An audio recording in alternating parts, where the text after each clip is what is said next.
What is up, Friday Nighters? Welcome to the 100th episode of Just Another Friday Night. Oh, I need a beer. Oh, shit.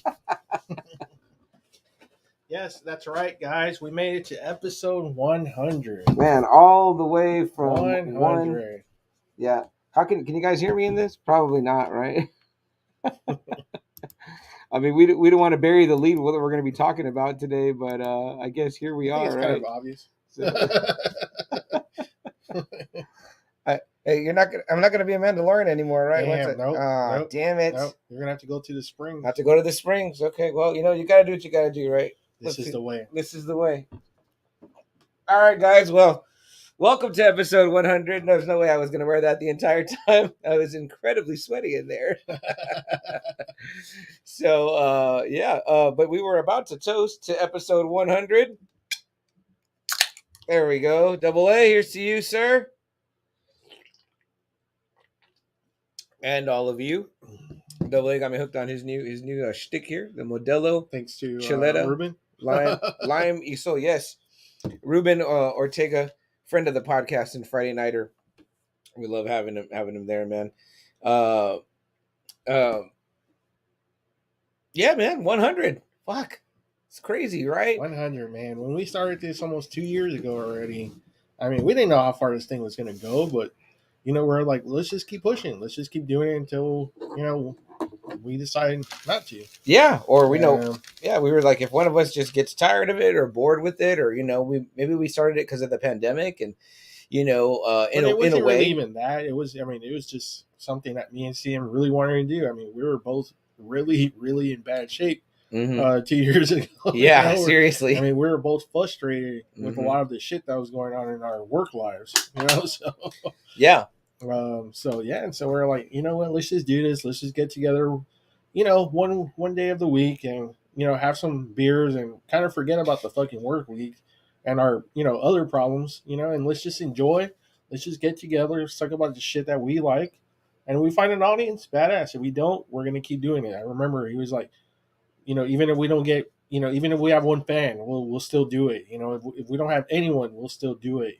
But I mean, 2 years ago, we started this and we've met and worked with and created with so many fucking people that we, didn't know 2 years prior. Man. So absolutely. So many new friends that we're really excited and proud of that are super creative.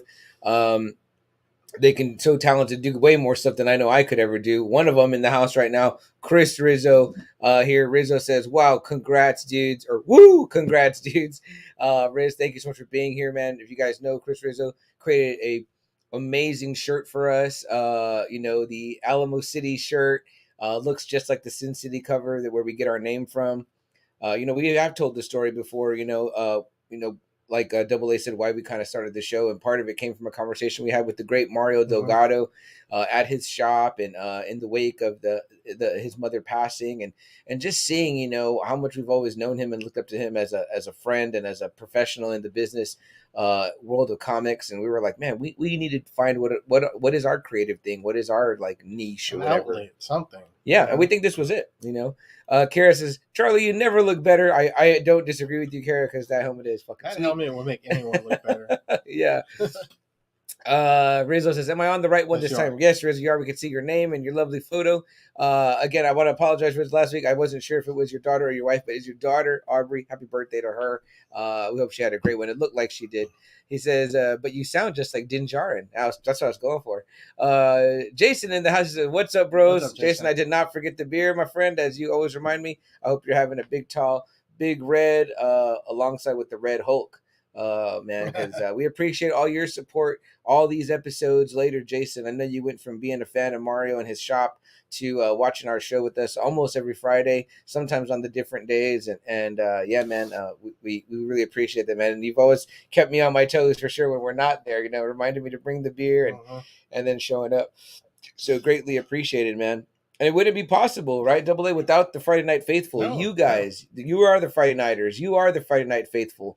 Without you guys, we wouldn't have this show. We wouldn't, maybe not be doing this show. We have a comment here from Facebook user. Again, if you're joining us via our group, the Friday Night Faithful. Who's that? Oh, it's mom is here. Maria, mom, thank you so much for your Bitmoji. Double A is checking on his phone to get the comments that come in with like that. If you're joining us from the group, that's okay. You know what I mean? We appreciate you here, mom. It's been a long time since you joined us, but early on you were on every Friday night with us live, so I appreciate that, mom, the support. Foxy Roxy in the house. She says, congratulations on your 100th episode. Thank you. I appreciate that greatly as well, guys. Thank you so much. Yeah, Double A. So man, it's been some ups and downs. Obviously, you know, I think our very second episode is called like Attack of the Corona because we were that was our second episode. Yeah, we were in the midst of the pandemic. It was like March 2020. With no vaccines. No vaccines, nothing. And we're just like we're really living week by week just to see. All right, let's see if we can keep going. I think we were like sick. You were going to work. Yeah, yes, I was.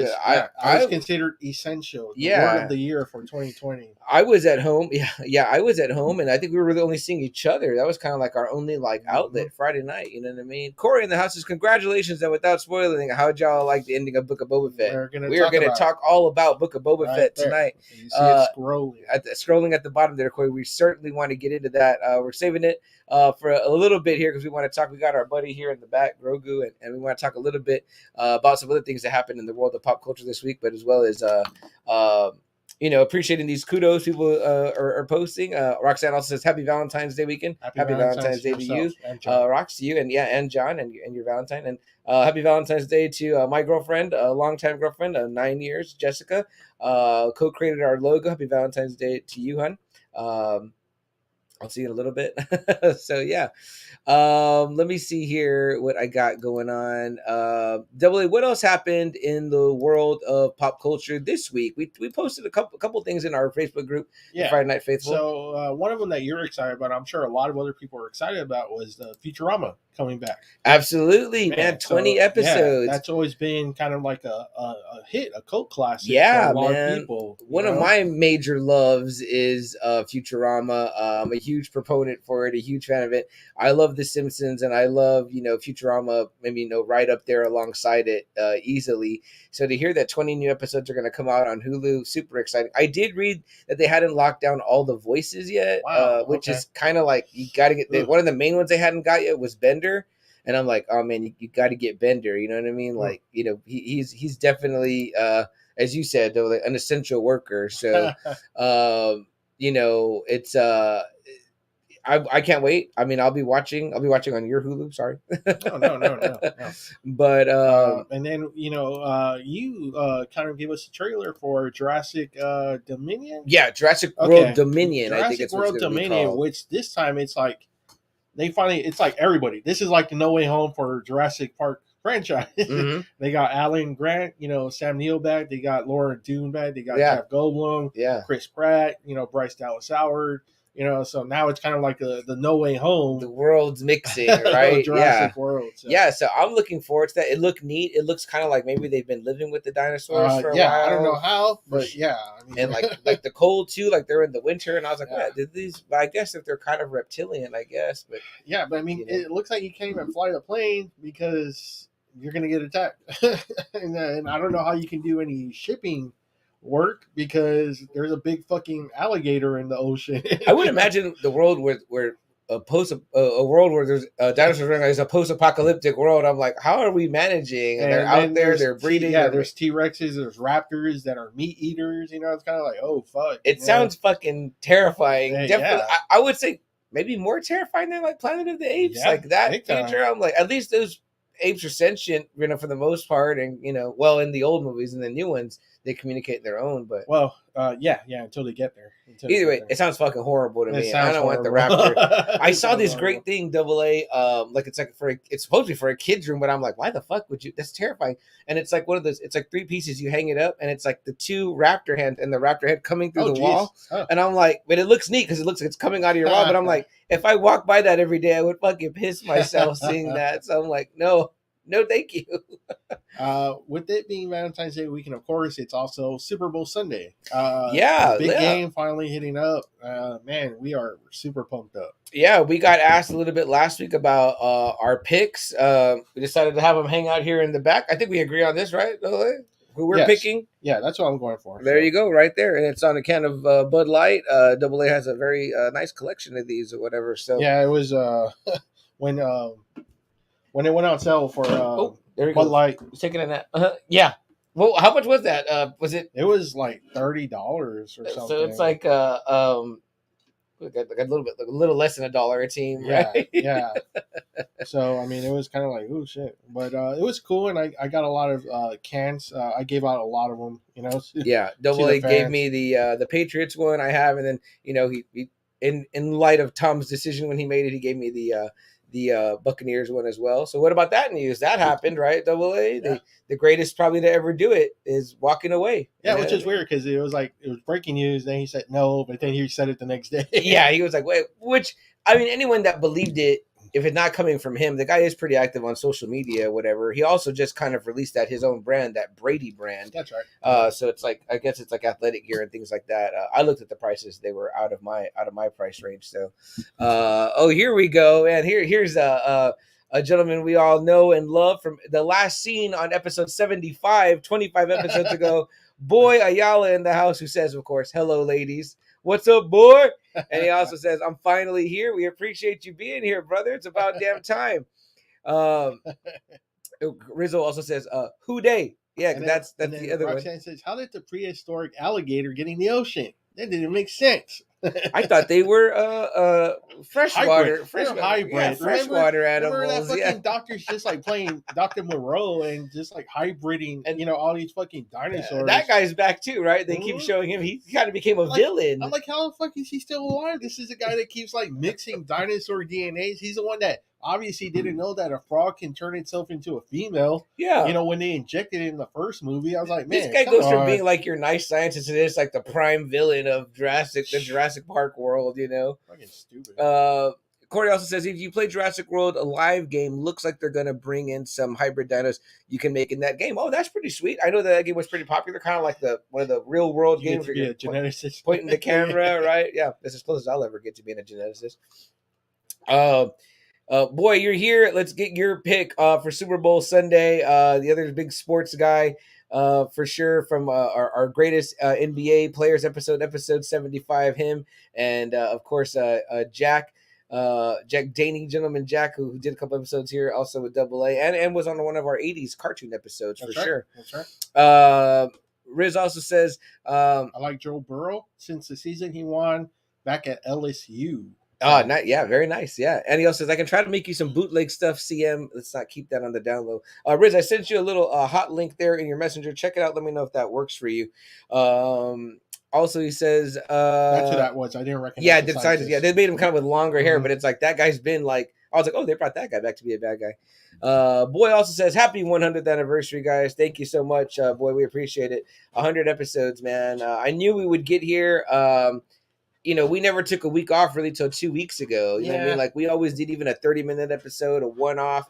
Double A had guests, I had guests, you know what I mean? We did some different stuff, you know what I mean? Because, life is happening, and you try to say, hey, we're going to do this every Friday night, but it doesn't work that way. I know Jerry D from Totally Right Christmas barely hit his 100th a couple episodes back. Oh, nice. So we wished him a happy 100 when we did our Robotech episode. I think after the fact we wished it to him when he came on He-Man with us. But pretty cool. It's always monumental when you get to that, and you feel like you're really vested in there.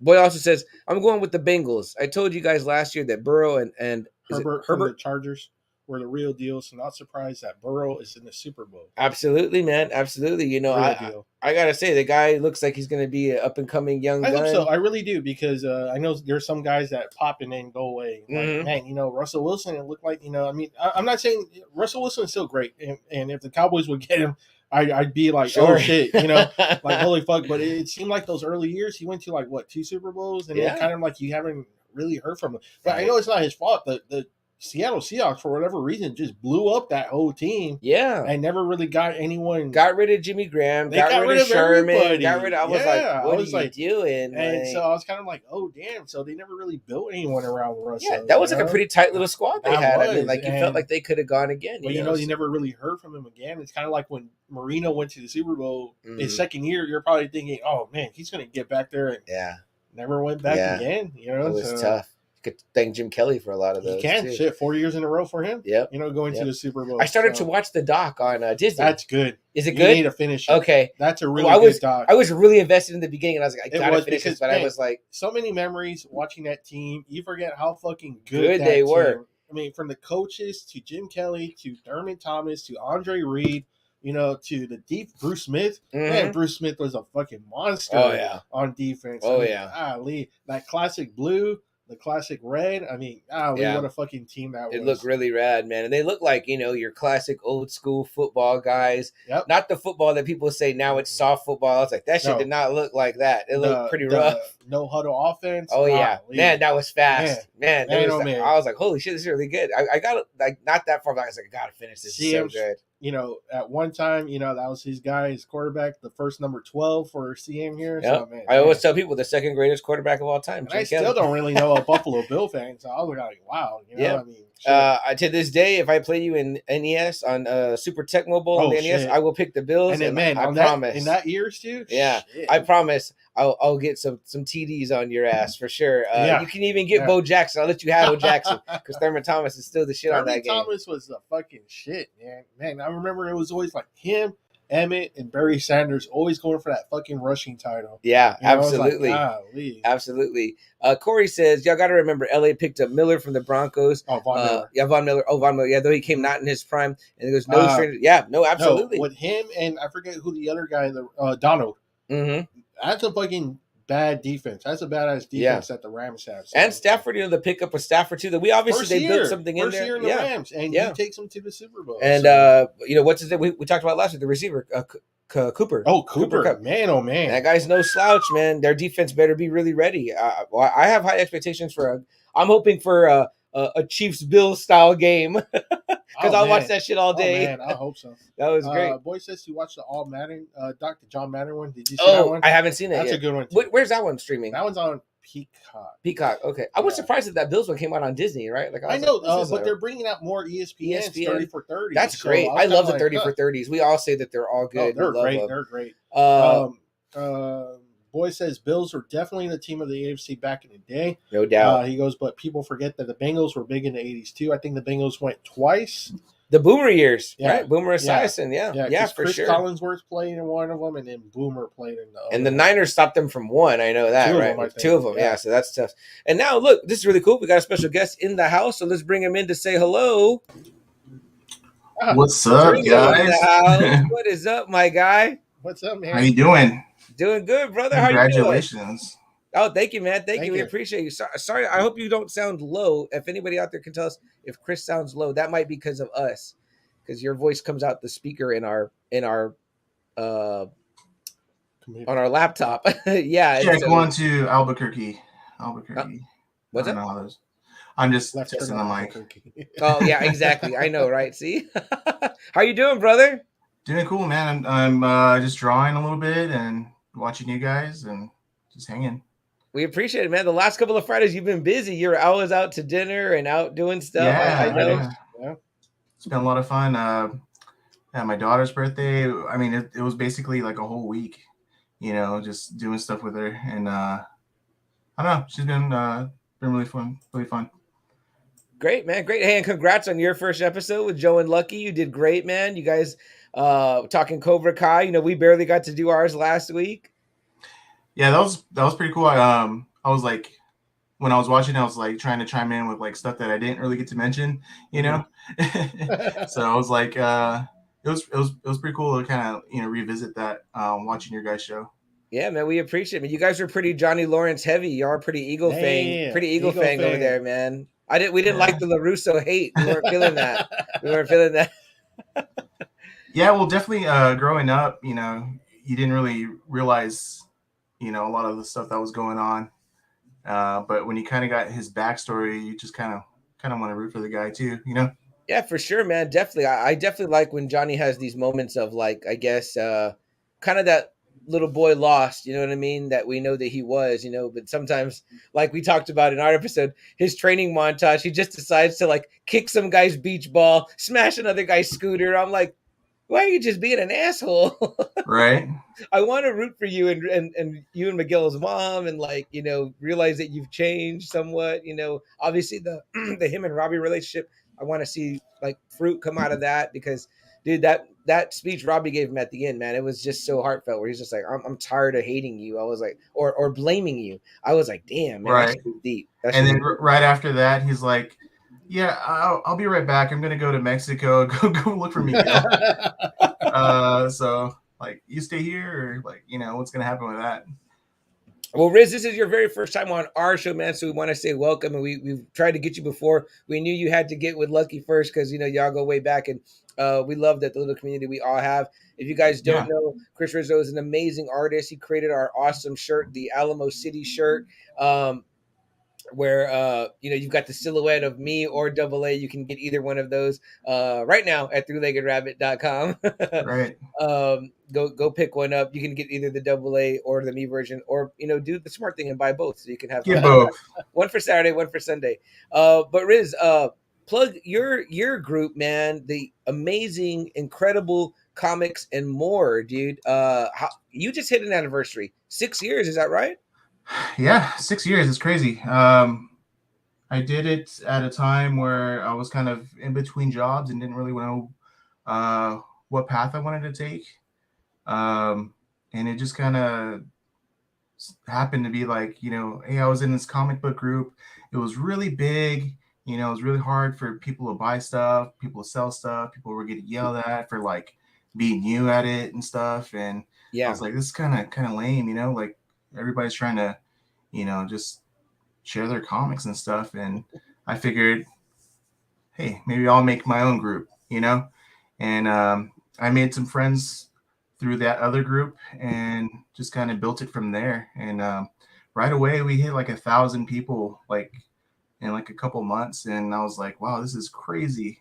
And that's when I kind of realized, hey, I kind of need to tone it down a little bit, vet better, and stuff like that. So we're like a solid 800, and I kind of like it like that. Yeah. I pretty much know everybody in the group, That's awesome. and they're all solid, like good-hearted people, Yeah. and that's, we all pretty much know each other, message each other, we've created something cool. No, you certainly have, man. And we both have been in your group. We both have checked out your auctions when you guys are doing the claim sales. So much fun, guys. If you guys are ever looking for like comic books, sometimes there's toys, pops, things like that. I highly suggest getting yourself into this group. Find a way to get in, get someone to invite you, get one of us to invite you. And Chris, I add you to the group. You could check out all the cool stuff they're doing in there. Like I said, Chris doing art. You just did that great piece of digital art. Was it not digital art, but you did it digitally, but it's on a canvas of the Blink 182. Tom DeLonge, yeah. Tom DeLonge, yeah, man. It's just like him shredding. That's It's right. such an Yeah. awesome piece, man. So you Appreciate can it. pick up all kinds of stuff like that in your group. Like you said, it's Invincible Comics and more. The and Exactly. more part. So Yeah, that was the crazy thing. Like with these other groups, they were just like comics only. You put some toys up there, they're like, no, they take it down. And I'm like, what the yeah, heck? Like, what's the big deal? Like, so I'm like, hey, pop culture, everything, dude. Like, if it, relates to pop culture, go for it.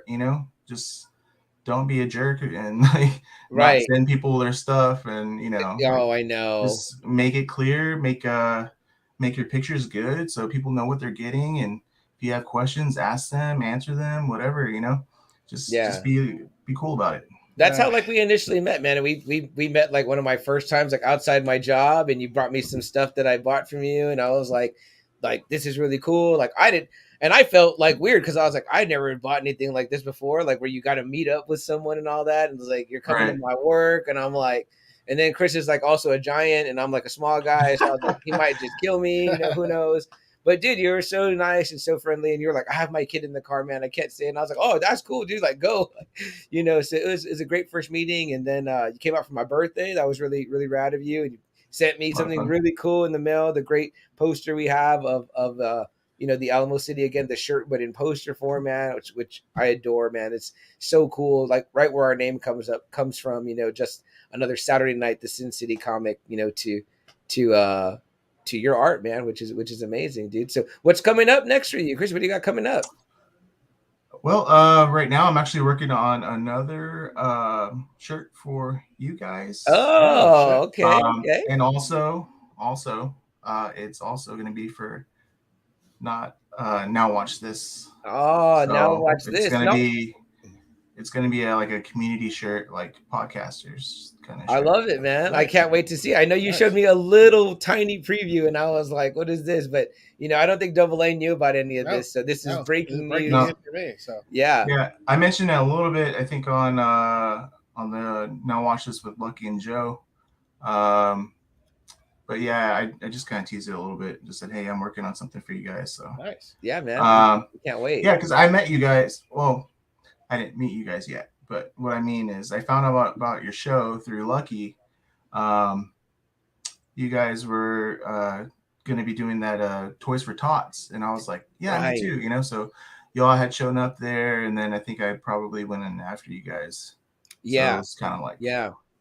That was that so that one, was like, pretty cool. I think like a Over at Tommy. Atomic, yeah. Atomic, yeah, Like 2 years ago, that was like the rainy day, and I was like, Yeah, it was Double A really couldn't make it, and I was there, and I hung out with like Luck and Hobby for like 3 hours.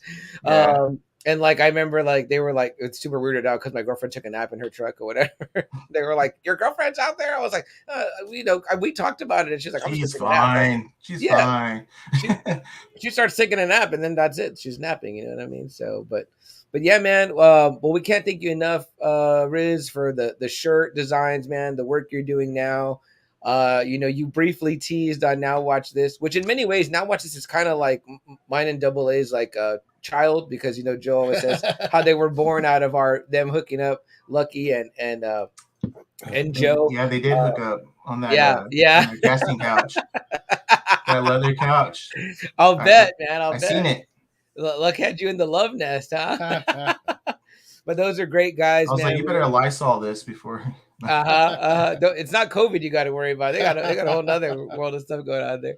Yeah, But yeah, man, Scotch guard or it's a great, something. like I said, great community that we've all got going, dude. And I look forward to more stuff. And again, like I said, the thing you briefly teased, which we have not said anything about on this show, is that Riz wants to work on a comic book, and he is a great artist, but he wants someone to maybe pen a little bit of the words for the characters to say. And we've A talked lot about of the that. words. Yeah, he and I. Yeah.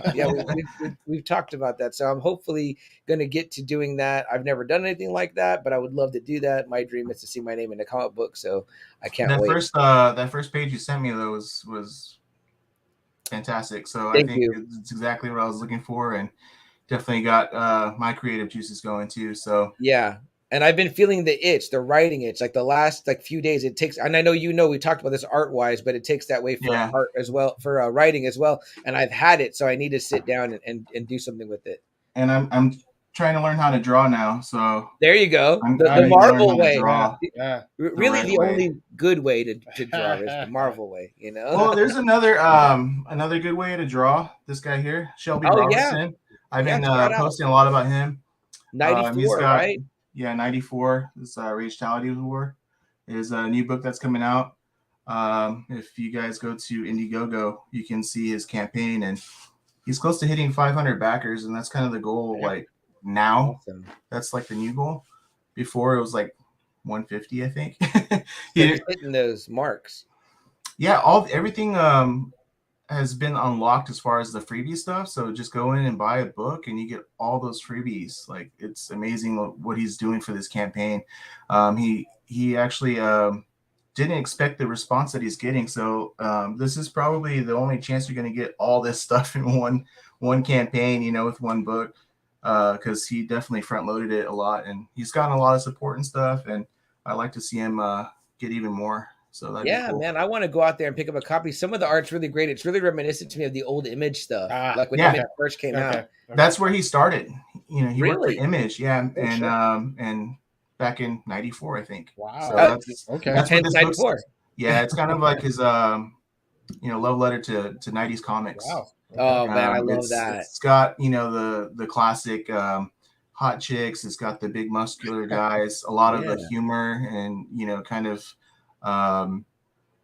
joking on themselves kind of thing going on in the dialogue, and it's a lot of fun. And I've been a big fan of his for a few years now.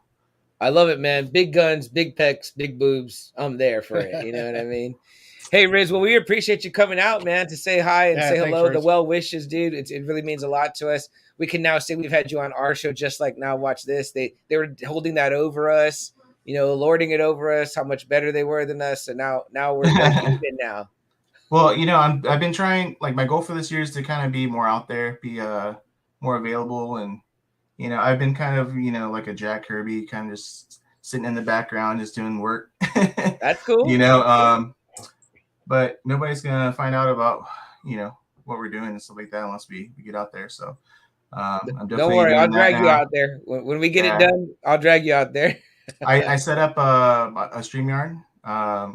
So that's gonna get approved in a couple days, I think. So I'm gonna start doing some live stuff on my channel. Yeah, Hopefully soon. I'll get some people on there too. Just probably like just chatting while I draw, maybe. I don't that's know. cool, man. But I'm also considering branching out into other platforms to do like auction stuff. Okay. Um, but right now, my main focus has just been on drawing. I really enjoy doing that, and I want to stay, motivated and on top of creating stuff. So maybe the auctions are going to take a little bit more of a back burner. I don't know. Um, Hey, I do have a ton of stuff to get rid of, and so I'm probably going to have like crazy good sales pretty soon. I'm thinking sweet. about just doing more of those mystery box kind of things, real cheap, and so be on the lookout for that in my group. Absolutely, man. Don't forget, guys, Invincible Comics and More. Go out there, give them a join, right? I guess you hit join, right? Yeah, pretty much doing referrals only right now. So just Okay. say who sent you, and we'll go from there. And I'm gonna be putting this guy up pretty Love soon. it. If you guys like the Invincible show, I did like a little mock up of that on the hat with my group, and then I got other designs that I'm bringing back. Like the Cap and Thanos from Infinity Yes. Gauntlet. Great scene. I'm bringing Great that comic book back. scene. I've got a lot of stuff that I've been working on. Yeah, man. I So know Scary Terry from Rick and Morty, one of your faves, man. yeah, it's So definitely one of my favorite ones too. That Hulk 340 absolutely with the classic, man. Morty in the blades. Classic, brother. Hey, man. Well, keep us posted on all that good stuff, and we got to get you here in the studio on an episode where we can talk just kind of about more about you, more about how you got started, and then probably a subject too, Yeah, something that we can just yeah. chop up. Awesome, man. I would really love that and look forward to it. All right, Riggs. We'll talk to you later, brother. All right, later. Peace. Bye. That was the amazing Chris Rizzo, guys, from Invincible Comics and More. Go check out his group. We got some comments in Double A, right? What did we miss? I got to scroll Yeah. up, I think. Here, hold on a second. Right there. Joe in the house saying, "What's up, boys?" And then he corrects you and says, "Invincible." Invincible. That's what I said. Did I say invisible? I What don't did I know. say? I don't know. And then Amy in the house, guest host, pretty much our third person here. Mm-hmm. We did have one. She goes, "What is up, Friday Nighters? I missed y'all, and I'm sure they missed y'all too. We missed Seeing you your too, pretty sis. face." Yeah. What did we have here from Boy though? He's mentioned Chris Oh Collinsworth. yeah, because he played with the Bengals. Oh, So in both Super Bowls, and he yeah. lost twice. And the fact that the second Super Bowl, that was the last game of Collinsworth's career. Oh, I, mean, I guess it's good to end on a Super Bowl, right? Yeah. You were there. Who says what's up, boys? Here. Oh, Oh, is that that's Joe? Joe. Oh, that's Joe. Okay, and cool. then Corey back in the house, he says, "Yeah, man, I'm going to Mexico." Something tells me Miguel and Johnny got that Robbie's going to come back with Sam next season. I'm hearing rumors we may get Julia or Hillary Swank to come Cool. out. That would be cool. Would love to see a Hillary Swank come in. That's the rumors that just keep going on. Yeah. I don't know if it's going to happen or not. But I want it. Make it happen. Corey, if you want to go listen to the Now Watch This podcast, I highly suggest it. They have a great theory there from one of their hosts, Joe, that that they're going to somehow enter the multiverse and we're going to get Jackie Chan and Will Smith's son. They're back. It's going to all happen, man. You know what I mean? Multiverse of Madness, Spider-Man, No Way Home. It's all just going to be all Karate Kid universe there. Go ahead, Double A. Amy says, "Happy 100 to my infamous brother and cousin. I love y'all and respect you big for starting and killing this adventure of y'all's. Whoop, love. Then Joe comes out and says, "Luke, I am your father." Luke, I am your father. Then Jason goes, "Do you want a 1 or a 2-pack?" Always a 2-pack, man. Just like you buy rubbers, you buy 2 at a time, just in case the first one pops on you. And then Boy mentions nice image with Rizzo. Oh yeah, says, and the you know, Max. the Max, because Yeah. that was Boy's comic book for Image. It was the Max. Yeah, So that's right. Oh, nice, very nice. because Why he used to didn't- watch the MTV oddities. Oh yeah, with the Max nice, cartoon. nice. We Yeah. used to watch Liquid TV. Me and my sister, Yeah. some of that stuff. Yeah. Jason says any books for sale. I'm guessing he's talking about for Rizzo, or he's talking about my wall. I'm not too sure. No, not these, not these. Double A doesn't sell these, Jason. So good luck on that. But definitely go check out Invincible Comics and More with Chris Rizzo. He's got plenty of comic books for sale there. Corey, we appreciate the laugh. And then that's probably Joe saying that Will Smith is a producer. This is what Joe's hanging his hat on, that Jaden will come out. It's like I keep telling everyone, though. It is Joe. I keep telling everyone, though, they're probably using like Will Smith's company or something. He just gets the producer rights. He probably doesn't even know what the hell's going on. Exactly. They have no clue what's going on with that. So we it's a good theory though, Joe. I like it. I like it. You know what I mean? But yeah, what else, Double A? So this Monday too, it's gonna be Valentine's Day, and I'm sure everyone's gonna be celebrating either Saturday or Sunday. Maybe just Saturday. Mm-hmm. But I think Sunday's gonna be Super Bowl. But just be good to your spouse. Be good to get them roses, chocolates. Yeah, anything. Absolutely. Double A had a great question in the Friday Night Faithful. What were some good Valentine Day movie suggestions? What was the one we were just talking about? Oh, Some Kind of Wonderful was one I did not say on the group because I couldn't think of it. And Double A, what was the knowledge you just dropped on me that I did not know that? So yeah, like at the end of Pretty in Pink, Molly Ringwald chooses Andrew McCarthy over Ducky. For his payback, John Hughes was like, "Well, I don't want Ducky to end up with anyone," so he gave her Kristen. What was Buffy's name? The original Buffy. Not Sarah Michelle Swanson. Christy Swanson. Yeah. But Molly Ringwald. They end up together in that movie? Yeah. Damn, I need to rewatch that. Molly Ringwald didn't want to end up with Ducky. She didn't think her character should end up with Ducky, so she, chooses Blaine. John Hughes put it in there, blah, blah, blah. Well, he didn't like it. He didn't like it when it came out. He didn't like it. So he made Some Kind of Wonderful. Some Kind of Wonderful is pretty much Pretty in Pink the way he wants it. Yeah. So that's what that was. So from like kind of the guy perspective. Yeah, and from the other guy's perspective. And you like at the end that, Eric Stoltz ends up with Mary Stewart. Yeah. Is it Mary Stewart? Yes. I think it's so. Or Mary Louise Parker. See, I always get mixed up with her and the one from Robin Hood. Yeah, that one is, I don't remember. Yeah. Somebody out there help me out. But yeah, who else in the house? Yeah. Anyway, I like Some Kind of Wonderful. I think it's a great Valentine's Day movie, and I love the end version of "Can't Help Falling in Love with You" by Lick the Tins. Let's see.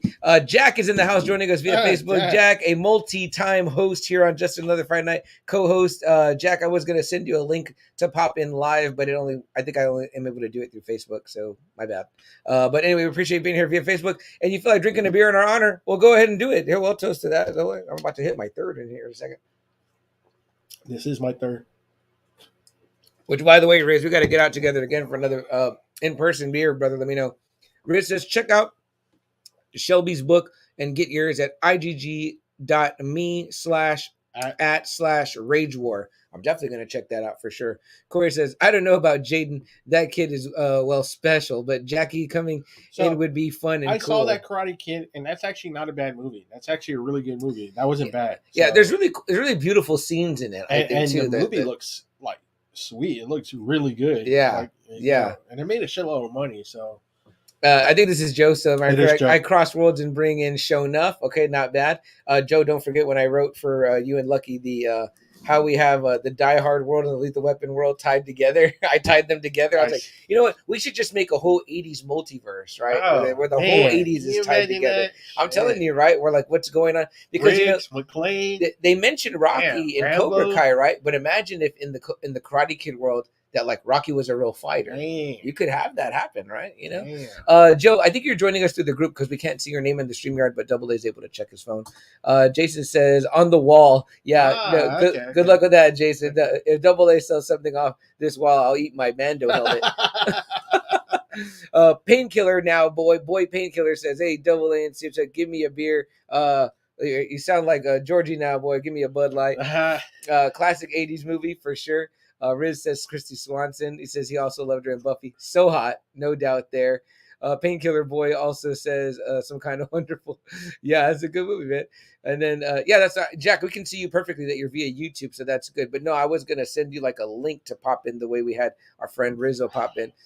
Amy says she needs a beer. I did leave you some behind, sis. Just check the bottom shelf of the fridge where all men keep their beer, right? And Boy also says the character is named Watts from the scene in Smoking. Yeah, that's right, Watts. That's right, because she played drums. Right, she was a drummer. Yeah, Charlie Watts. She was cute, very cute. Says that gives us the beer emoji there. Boy says we need to hang out at Bonds for a live broadcast. Yeah, boy, you know John, aka Juan over at Bonds. Let him know. Would he be open to a live podcast in his studio? We'd be happy to show up. Jack says, I love being in the studio. I cannot wait to go back. We can't wait to have you back, brother. And Rizzo says, definitely need to hang out for both of you guys. I will send you a DM, CM. I love that. And Amy says, whoop. Boy also says, you and I do, and we'll definitely ask him. Yeah, yes, you do. Definitely ask him, boy, for sure, man. We'd appreciate that. Let me see here. I don't know, Double A, what do you think? Do you think it's time for us to get into this? Yeah, let's get into it. And talk this topic. You know what we were going to talk about tonight, guys. Obviously, like I said, we didn't bury the lead on this one. We left it out there for you all. You know, it's all hanging out. What we're going to talk about tonight. Double A, let's tell them about it. You know what I mean? Yeah. So a few weeks ago, we finally got the Book of Boba Fett. This was something that everybody was super excited about when you saw the ending of Mandalorian season 2. Mm-hmm. He kills Bib Fortuna and takes over, or he pretty much sits on the seat of Jabba and says he's taking over Jabba's empire. Yeah. Oh, spoiler alerts, guys. Spoiler alerts for Book of Boba Fett. We're going to talk the entire series, all 7 episodes, if you haven't seen it. And that's just what Amy said. She goes, I haven't seen the last episode, so I have to leave. Yeah, that's okay. Sucks, Amy. That's okay. And she says, I'm ready to make another special. I want you here, too. Yeah, sis, you know, I know our dad is visiting right now. He wants to see it, so I would say round up the fam, watch it right now, then hop back on. If you want to just come in and wish some well wishes real quick, we'll take a pause for the cause and do that as well. We appreciate that earlier. I know you said that, so thanks so much. But go watch it. I would say go watch Book of Boba Fett right now over watching our show, because we're going to talk about it and we're going to spoil the hell out of it. Yeah, so everyone was super excited about his comeback in Mandalorian season 2. Me and CM have never really been big fans of Boba Fett. But, you know, we love Star Wars. And, you know, there was like, okay, cool. We're going to get a series of Boba Fett. That's going to be cool. Mm-hmm. Right? So we're kind of like, okay, let's see how this goes. You know, they get the actor who played Jango. I forget his name. Tamura Morrison, who was also Aquaman's dad. Yes, he was. Okay. Yes, he is. I forget. Yes. I think we mentioned that the last time we talked about Mandalorian season 2. Now, everyone has this really high opinion of Boba Fett. You know, badass. He's supposed to be the number 1 bounty hunter in the galaxy. Darth Vader calls on him, I guess, when he needs someone chased down, like Han Solo. You know, pretty much he gets a whole bunch of bounty hunters, but he's specifically talking to, you know, Boba Fett. No disintegration. Yeah, you know, like he knows what Boba Fett can do. Yeah. He's the deadliest, you know, bounty hunter again. But we really don't see a whole lot of him. Yeah, he tracks down Han. You know, but Vader, I guess, gets him, you know, and then, you know, he delivers him to Jabba on Tatooine. Mm-hmm. And I guess he does some work for Jabba or whatever. Yeah. He's staying there. He stays there for a little bit.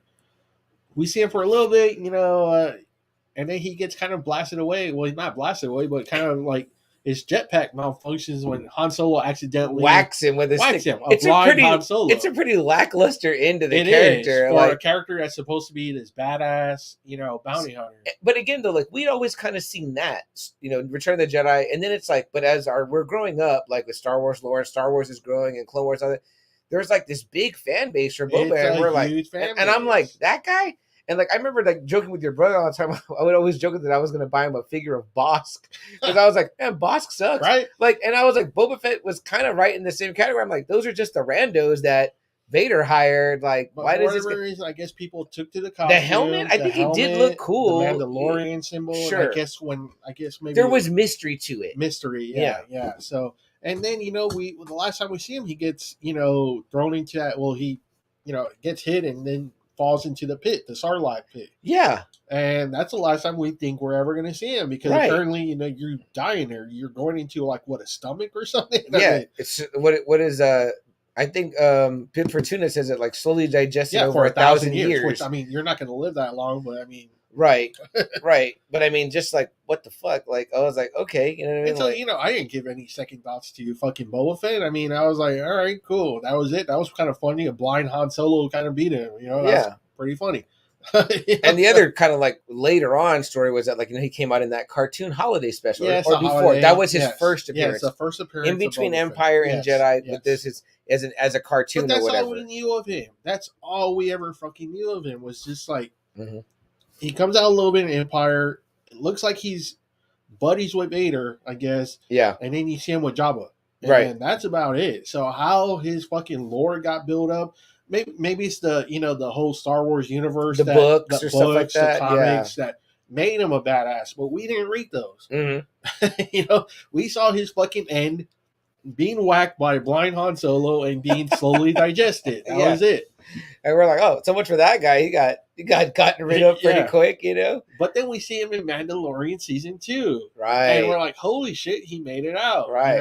And at first we kind of get this first glimpse of the armor with Cobb Vanth, and I'm like, okay, this is kind of cool. Whatever. That's weird, right? It was like, holy shit, that's Boba Fett's armor. Yeah, how the fuck did he get it? Right, right. And we're like, oh, the armor survived. Now we know about Beskar, right? Yeah. So, but it was cool. And we were like, okay. It was cool. It's like, holy shit, wow. But I still didn't think we were going to see Boba Fett himself. I was like, oh, we saw the armor. Maybe they're scratching that itch for fans. I hate reading spoilers, so I did not read. I don't like reading spoilers. I don't care how far in advance it is. I'm with you too, man. I hate all this. I'm not a spoiler guy. I never read anything about maybe them bringing Boba Fett back or bringing the actor back. I never heard anything like that. Yeah. So it was a complete surprise when we saw him.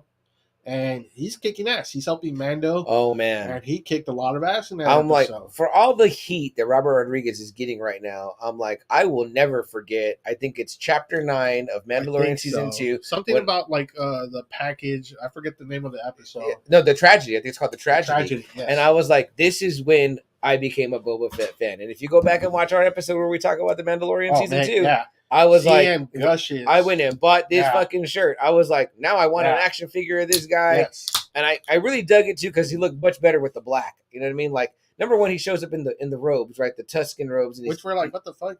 Yeah. He's kicking ass, major ass. And then he goes into the ship. He goes into the well, it used to be called Slave One, but it's not anymore. Right. So now, apparently not. I forgot what it's called now. I still dig the Slave One name for the ship. You know what I mean? I was like, This is again, people being too sensitive about a fucking subject, So right, where I mean, like Anakin Skywalker was a slave. You know what I mean? Like it's canon. But anyway, he goes in there and he yanks out comes back out with the armor and proceeds to kick even fucking more ass.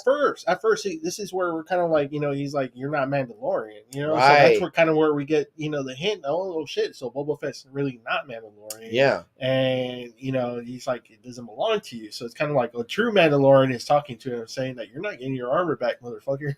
Right. This belongs to us. But then he proves himself by showing his thing. He's like, I'm registered at apparently like registered in the archives of Mandalore or whatever, and I think we did kind of briefly glaze over the fact that we saw a young Boba Fett in Attack of the Clones, so we know that there was Jango Fett and that Boba is really a clone that Jango was raising as his own, and he obviously watches his father get killed by the Jedi, Mace Windu, by getting beheaded. And then he says that the armor is his father's. Yes. So it's like he gets his father's armor and I guess repaints it. I guess so. To his own so style. After that, it makes a big impression at the end of season 2 of Mandalorian. We see the hint of Book of Boba Fett. We see him where he kills Bib Fortuna. Right. And so now everyone's kind of like, oh, holy shit. Boba Fett is kind of like how Wolverine was with like the origin. You didn't know anything about him, but it's just this badass. So people are like, drooling at this. They're like, yes. I mean, I was excited. I'm just about excited about anything Star Wars comes out with. So I was like, okay, we're going to be there, for sure. If you would have told me about this show before Chapter 9 of The Mandalorian, the tragedy, I probably would have been like, Book of Boba Fett. I'd been like, all right. I probably would have watched still because I'm a Star Wars fan like you, but I wouldn't have been as hype as I was after And I seeing that still episode of The really wasn't. Mandalorian. I still really wasn't. But I was just like, you know what? I'm trusting this team Yeah. that's handling all this Star Wars stuff right now. John Favreau, Robert Rodriguez, Dave Filoni. Mm-hmm. I'm gonna see what they do. Yeah. We finally get the Book of Boba Fett. It's highly anticipated, but to a lot of people, the first about 4 episodes start off really slow. Mm-hmm. But I tell CM, this is like a big 6-hour movie. Like Yeah. me and CM were loving it. Mm-hmm. But it's like people are kind of like, man, this is boring, blah, blah, blah. It's kind of like, well, what do you expect? You know, this is a fucking bounty hunter Yeah. that we don't know anything about, but this is a bounty hunter that all of a sudden just killed someone and saying Jabba's whole fucking empire is mine now. Right. How is a bounty hunter really going to figure out how to run an empire, a criminal empire? Yeah. Yeah. And You know? also, too, we get a little bit of flashbacks of seeing, like, hey, what happened after he got knocked into the Sarlacc pit? Like, what happened that he became like the way he is in Mandalorian? Right. And not this ruthless killer that we kind of saw Yeah. in Empire and Return of the Jedi. Yeah, in The Mandalorian, you know, you saw he was about something. He helps them quite a bit. You know what I mean? Like he talks to them and he's very open. Yeah, like, he's pivotal when he's flying, Slave One, and he's trying to, help them out. Obviously, you don't have him interact, with the Luke segment, but he does that big part. Yes. And then it's neat also too when we see the teaser and we see Fennec is with him, right? And it's like Fennec. by this point we're all like big Fennec Shan fans after the Mandalorian. And this show made me an even bigger fan of Fennec. Agree with that. Man, 100%. oh man, I just badass. ordered her figure on Entertainment Earth. I almost and she's her. coming to Dallas, and I'm hoping she comes because I want to fucking meet her, and I want to say you are my favorite character from the Book of Boba Fett. Absolutely, total badass, and we will get to the end, and even more so in that end. Few comments Double A rolled through. Oh, okay. Corey mentioned that he scrolled through the February releases, not really interested in anything. Maybe Kingsman, but he doesn't know. Got new pup to take care of. More interested in hanging out with her. Oh yeah, definitely on that, man. If Kingsman is gonna do good on that note. Spend time with the pup. Riz says a sticky note of Boba Fett for sure. Boy says awesome Star Wars sign. Agree. Boy, thank you for that, brother. Riz says, that was given to us by Art or Boy. Yeah, right, thank you very much, boy. We appreciate that for the pod lab here. Chris says it was hella goofy how Boba died. Agree. Yeah, I mean that's the thing. It was kind of like, what the fuck? Why is this guy getting so much love when he died like a fucking sorry ass? Yeah, like as many times as a young person that I saw those 3 movies, it was like he never really occurred to me. And then like, the way he screams, the way they have to scream, where he's like, yeah. It was just like and we would always joke too, where it's like the one thing where Han is like, Boba Fett, where? And he turns blind and like whack, and it's like, and that was it. It fucked up his jetpack. Like, man, that blows. Like I was like, wow, okay for that guy, yeah. And then you hear it. Yeah. Corey says that's why they used him because Jango is ultimately Boba's clone. So it only makes sense that Jango actually played. Yeah, absolutely. Boy says respect Lord Vader. Yeah, and he also says Boba Fett did suck. Corey says sorry, Boba character plays grown Boba. Yeah, right. Got you. We got you on that one. And then he says. Oh shit! Sorry. He goes. This Boba Fett show feels more like Mandalorian season 3 than Boba Fett's story. A little bit, just a little bit. By the end, for sure. I mean, I think that we're all pretty hype on the Mandalorian, so it's like, it's a great insert for them, and obviously there's that piece of the story to tell. He says, speaking of Star Wars, not sure y'all know, but Obi-Wan comes out at the end of May. Yeah, absolutely. Super excited for that. The poster came out. That might have been a piece of news we glazed over. That's going to be the big heavyweight of Star Wars shows coming out. Especially with Vader. They're releasing it in May. So what does that say already, though? I know. That was cool. Star Wars is the original. Yeah, the original. Star Wars is like, Star Wars owns May now. Like May, the month of May should just belong to Disney, to Star Wars specifically. Yeah. You've got May the 4th, Revenge of the 5th. And what was the other one? They said there was the... they had given the name to the whole month or whatever, something like that. But yeah, I mean, it's May. May the 4th. It's Ewan McGregor, it's Hayden Christensen, and they're even hinting at a second fight. So there might be a second fight, and if that is, there'll be a trilogy of battles between those two, which is crazy. I've even been hearing words. I think even Ewan McGregor got quoted as saying, like, the trailer's going to blow you away. The trailer's going to blow you. And guys, I'm going to quote me now. I would not be surprised if we saw that shit at the Super Bowl. Oh, Yeah, And I heard I'm betting on it. commercials are going for $7 million each. Yeah, and that's nothing which for is like Disney. Disney's pocket Yeah, change. So they probably bought a couple of Star Wars spots for that, or with their other programming as well. So I would expect some Moon Knight shit during the Super Bowl, some Obi-Wan shit during the Super Bowl. I'm not gonna want to leave my seat. I may just wear a diaper to just piss on myself during the whole game. So there's that. Joe says, I think she carries the show. It seems like that for a long time when it's her and Boba. She's doing a lot of the smart talking and the smart thinking. Yeah. Like she's kind of like, well, you really should do this, and you're kind of like, that's really good advice. Like Boba, you're no Tony Soprano, that's for sure. Let's see. Jack says, wow, that was a cheap pop from Boy about the sign he gave you guys. Of course. Yeah, well, we expect no less, you know? Joe says, parkour scene, if you're an Office fan, you know. Yeah, that was definitely cool. The guys jumping around. Joe also says, hell yeah, I'm watching for the commercials and the halftime show. Definitely the halftime show. So, see, I mean, again, it starts off and we kind of see what happened to Boba. Obviously, he's in the pit. Yeah. And it's like I don't know, he looks like he's been knocked out for a while. He wakes up and he's like, like dazed, like what the fuck's going on, and he gets out of the pit. Yeah, he gets a cool exit. He gets some air from a stormtrooper, and then he fires up his flamethrower, burns his way kind of through, and gets out. So it was then, like, okay, that's what happened right after. Like, but it takes a lot of energy out of him. He kind of gets knocked out. The Jawas come, steal his fucking armor, and just kind of leave him there to die. Yeah. So and apparently, Jawas date humans. We know now. So they're very furry. We did not know that until this. Book of Boba Fett gave us that Jawas date humans. I love it. That's fucking awesome. And then he gets taken, right, by the Tuskens. Yeah, he gets taken by the Tuskens, I guess, as like a prisoner, and they strip off the Jawas strip off his armor, and then he's there in that ugly ass gray jumpsuit, which did not look cool. His armor looks much better on top of the black, like in this shirt. I'm like, that's way a much more to slick look from probably the metal of the armor, probably protection. Probably. Yeah, rubbing on, like the way Mando has something underneath. He's wearing, or like obviously like Iron Man. Remember how Iron Man wears shit like that too. So. But this is kind of neat because it's kind of like his Tusken robe. Yeah. He's wearing it right over his Tusken robe, which is cool. After that, it's both aspects of it.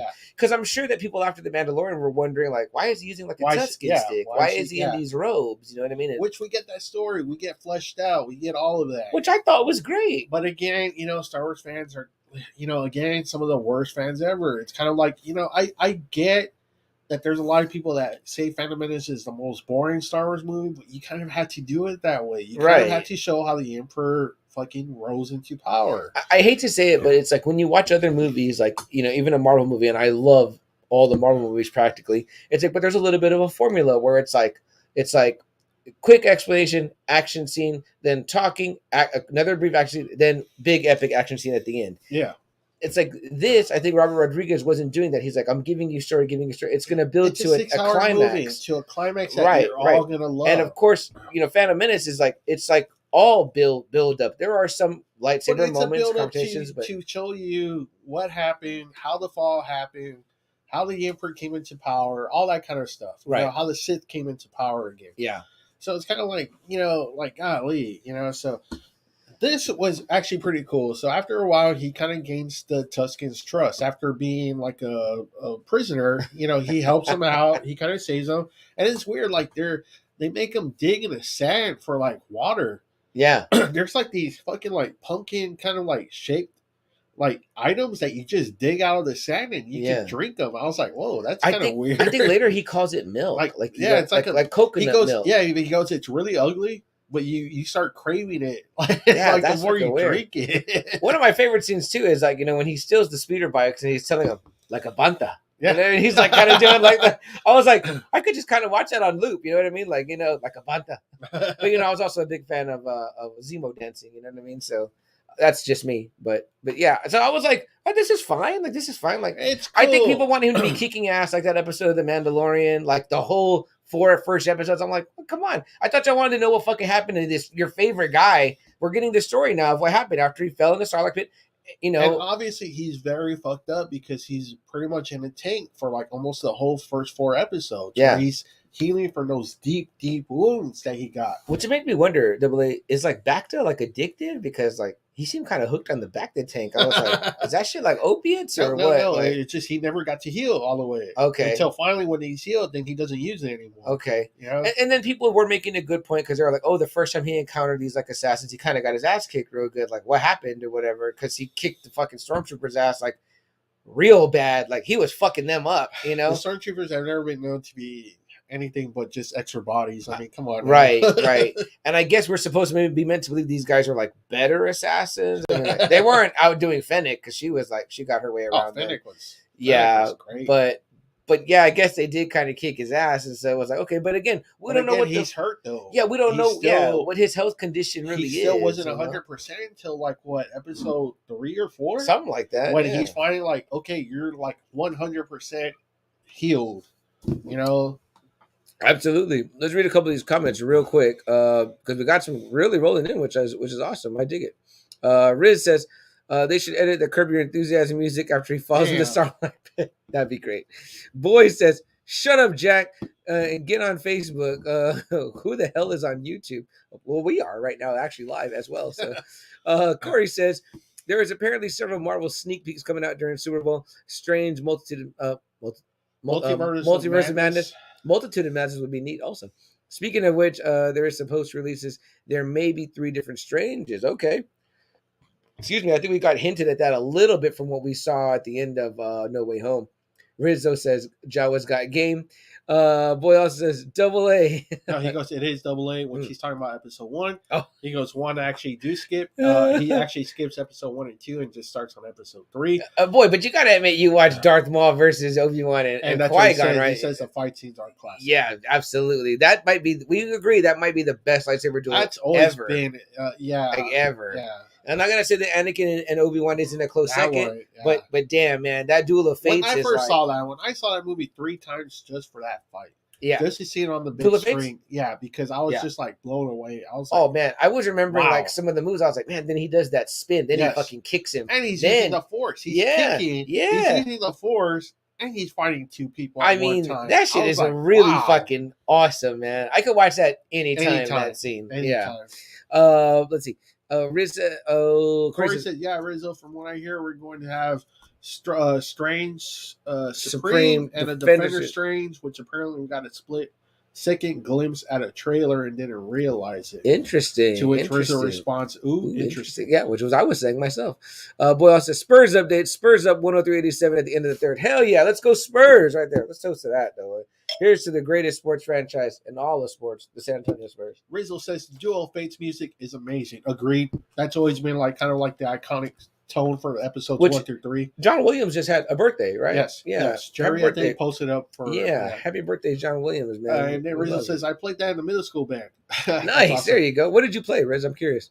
And Boy says, in my opinion, episode 3 is the greatest fight scene in the Star Wars universe. I really can't argue with someone that has that opinion because that is an excellent fight. When there's so much on the table and in that fight. Yeah, there's a lot of weight there for sure. Although, like, once Qui-Gon gets killed, like Obi-Wan like goes into like high gear. Like it's like he was like Obi-Wan. He was like bordering on dark side. I was like, if there's anything I can say great about episode 1 through 3 is that it made me a huge Obi-Wan fan, and I think he's just the greatest fucking Jedi in the history of the Jedi. I'm a big Obi-Wan mark. I need an Obi-Wan shirt. I'm gonna I'm gonna get one when the show comes out because Obi-Wan just kicked so much ass from episodes 1 through 3. Yeah, and it's so funny because as much as I love him, like I don't own that much stuff of him, but I did dress as if I have the costume, the one costume. I need the real deal robes. You know what I mean? So, but let's get back to Book of Boba Fett because here's the thing, right? AA. For the longest time, I felt like almost like I really wasn't interested in anything that wasn't with the Skywalkers or wasn't with Jedis. Yeah, and I like seeing these stories. That's why I think we love Rogue One so much.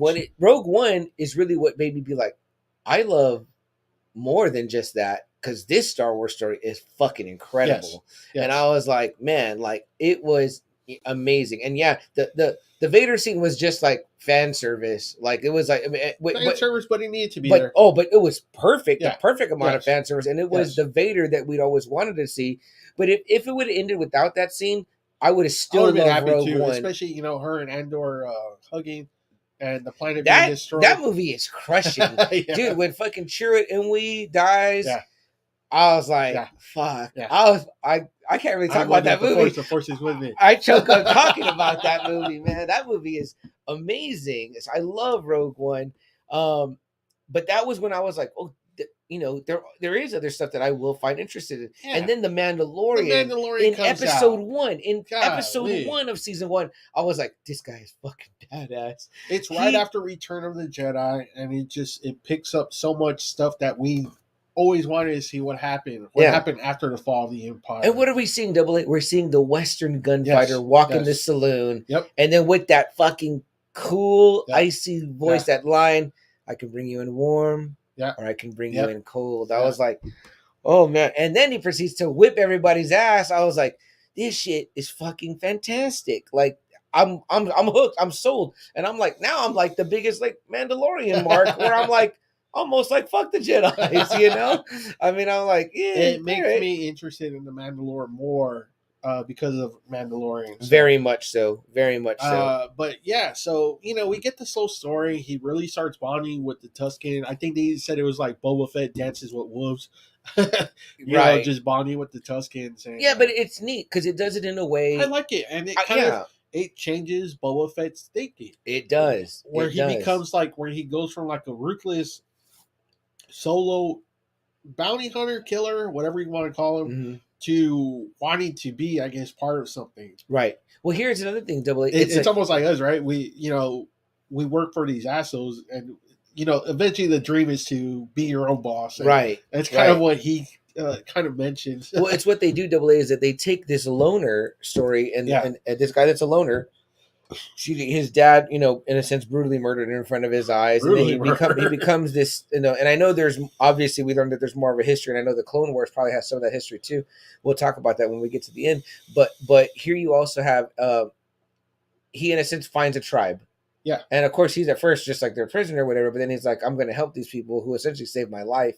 And once he helps them or whatever, you know what I mean? Like, the kind of classic thing. It's neat that you used Wolverine as like a parallel, because then we see some of that. Yeah. Everyone Wolverine gets close to dies. Yeah. So then we have this guy that's already was a loner, but kind of finds a tribe, finds a family, and then they get, because of his actions in a way, slaughtered. Yeah. So that's, you could call it a Dances with Wolves story or Last Samurai or whatever, but it's like, well, that's what I've been hearing. I didn't compare it to that, but that's just what everyone was saying. The thing I don't think about Dances with Wolves and The Last Samurai or even Avatar or whatever, which is to me a little bit more on the nose. That's a big time Dances with Wolves. Yeah, a little bit more on the nose with that is what I hear people don't like about that, is that what it is that it's like the Great White Hope. It's like these people couldn't handle themselves, and then like this Great White Hope comes in and saves them. It's like all these years of stuff they knew, and then they're saved by the. That's funny. That's funny. Like I said, Tom Cruise is the Last Samurai. You're like, wait, you're the Last Samurai? And the Matt Damon one too. I forget that one. The Great Wall or something. Oh, the Great Wall. Oh yeah, he talks about that movie on the Mark Maron podcast that his daughter just calls it The Wall, and then he tells her it's called The Great Wall, honey, and then she goes, "There's nothing great about that movie, Dad." But he says that the Japanese director of it, or Chinese director, is very legendary, and he was like, to me, it was an opportunity to work with him. And he goes, when I understood what he wanted to do with it, his vision, he said he knew, he was like, oh man, this isn't going to be good, because he said that director wasn't trying to make one of his movies. He was trying to make a big Hollywood movie. You know what I mean? That would be like if me and you were like, let's go make a Bollywood movie. What we think a Bollywood movie is, and they'd be like, oh no, you're messing it up. You know? So so I mean, we get the story, and then we even meet, get the story where him and Fennec hook up. Yeah. That was really cool. That was the part I really wanted to see out of this whole thing. How they teamed up. Well, because we see how Mando left her. Yeah. So you're like, obviously she survived when we see her back with Boba. See, so I think people forgot. Like, there's like a lot of connecting the dots going on here. Like, I'm like, go back and rewatch your Mandalorian season 2. Then, you can interweave them. And I was hoping they were going to show it, and they did. So. Yeah, which was cool. Which was like, again, more of the compassionate version of this character, which makes him to me more likable as well.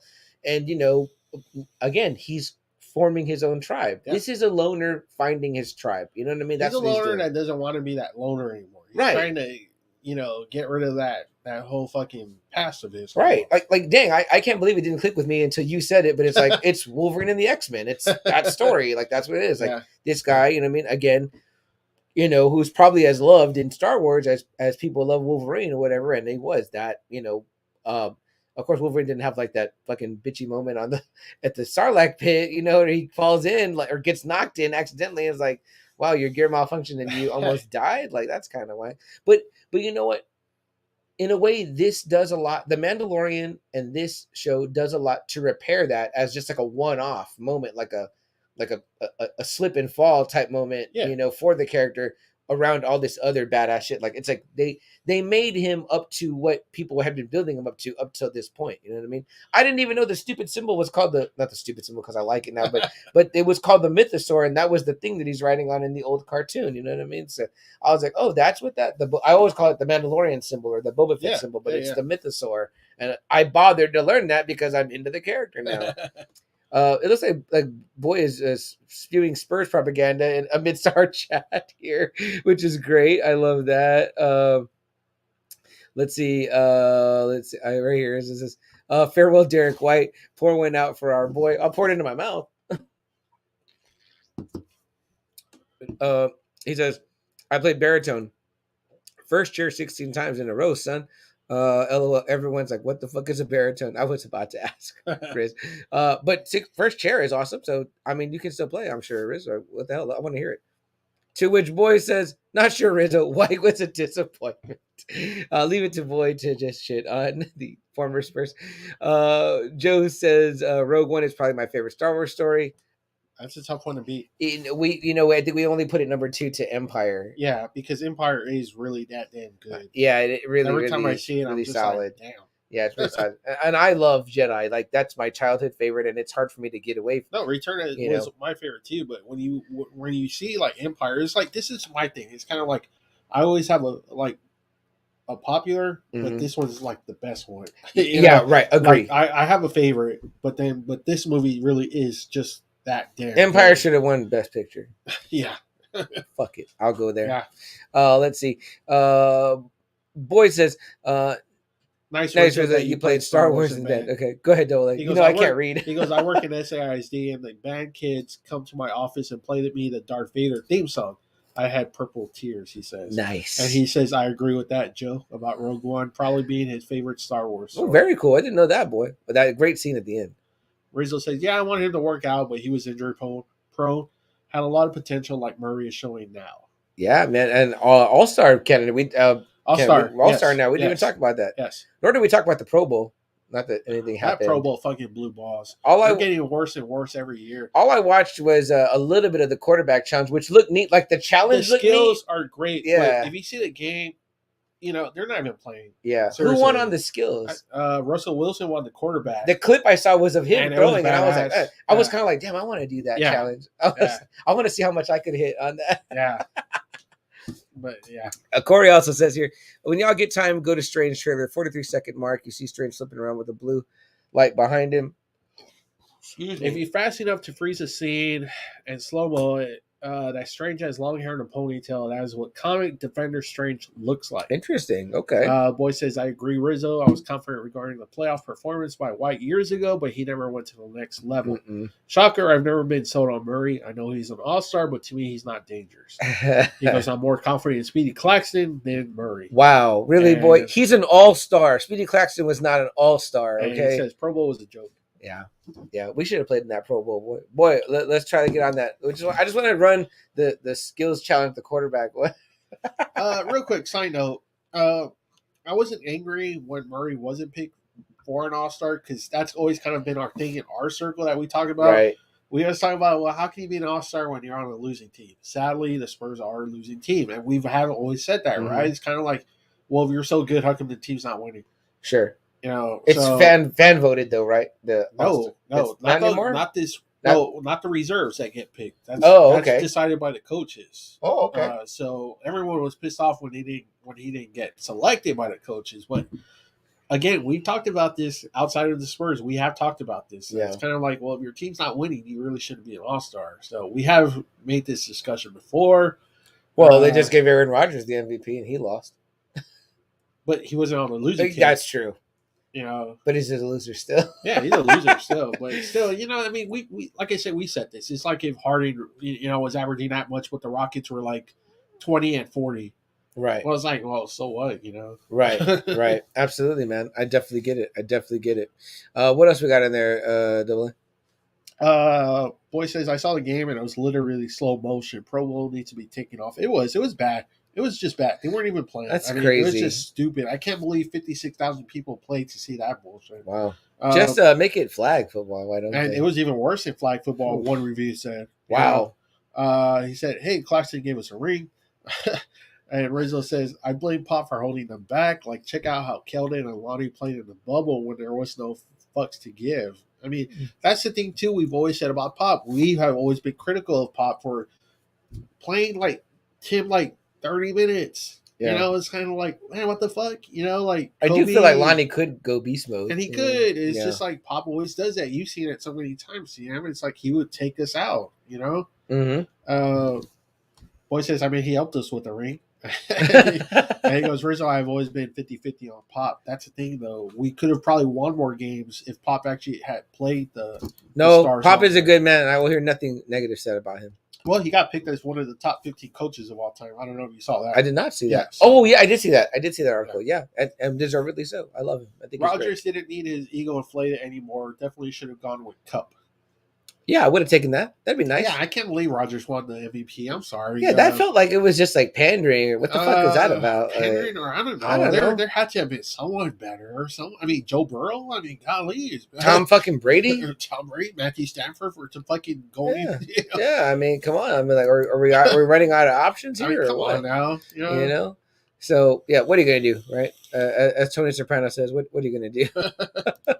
So, fuck, man. But let's get back to it, Double A. Book of Boba Fett. You know, we get him and Finnick, you know, and there's this weird area of Tatooine where you can get yourself fixed up. I forget the name of the term. I don't know. They call them the mods. I remember something like that, where you mods willingly go in and kind of just like get your body parts replaced by machinery. Yeah, like willingly, like you get your eyeball taken out to get a robotic eye, which can let you, I guess, see even better than what a normal eyeball can see. And we've kind of seen this in like what happened with Luke's hand, right? You know, too, sure. Maybe we thought it was only like but a this necessary. Is kind of weird though. Yeah, yeah. This is almost like body manipulation, or not manipulation, but like what do they call it? Like when people get like hooks in their back so they can hang themselves, like mutilation, like body mutilation, like. And so he was like, you know, this is kind of like the only way it's gonna kind of fix Fennec. Yeah, so he takes her. Joe says Star Wars plastic surgery. Yeah. I like that, Joe. And you know, she gets fixed up, and I mean, man, it's kind of weird to wake up though. You see where your stomach used to be, and it's just a whole bunch of machinery now. Yeah. But see, that saved her life. So that's it saved her life, and she wasn't that like grotesque about it. She was like, "Oh, okay, cool. I'm in your debt now." right. You're almost like, "Oh fuck, well, I thought I was dead, but I guess I'm okay." You know what I mean? So that's kind of good. I mean, I think most of us hope if something like that happens to us, debilitating, that we'll end up being all right. That one is really smushed up. Yeah, I don't know what that was. So what I really like though is that when he, you know, she asked who he was, he's like Boba Fett. I liked her reaction because it was kind of like, okay, cool. Now they're kind of using that. Right. Oh, no way, Boba Fett's dead. Yeah. Yeah. I remember I read one review, you know, when people were hating, and that's what it said. It said, what does this guy do for these first 4 episodes except say, I am Boba Fett? I mean, that name should carry a lot of weight if you know who Boba Fett is. I mean, that's like your number one bounty hunter. But additionally, I'm asking that person that says something like that, I'm like, well, what are you wanting? Like, it's a your want for the show is pretty plain. It's like you're just wanting more of what we saw in that episode of The Mandalorian. What a lot of people wanted was like a Boba Fett show set between Empire and Return. I think that's what people wanted. Okay. And it's kind of like, I don't know. They were just upset because it was like, this is afterwards. This is after Return. Right. This is, you know, after the Scarlet Pit. Or just like not enough action or something like that. But I was like, once the action comes, watch. He's going to be the badass. Yeah. You know, and we do see it later. But you know, right now, he's healing up. We're getting his story about how his mindset kind of changes. Him and Finnick, how they come up with this whole plan to take over Jabba's empire, which is fucking nuts. Mm-hmm. You know? No, I know. And I kind of dug that. I was like, oh, he's going on a different like pursuit here. You know what I mean? And then he kind of goes like, you know, I've worked for idiots that, you know, for all these years. It'd be nice to actually be my own boss and not have to worry about, doing this job or this job for these fucking people anymore. And it's kind of neat too, where like he kind of recruits the Gamorrean guards. You know Uh-huh. what I mean? We get to see that.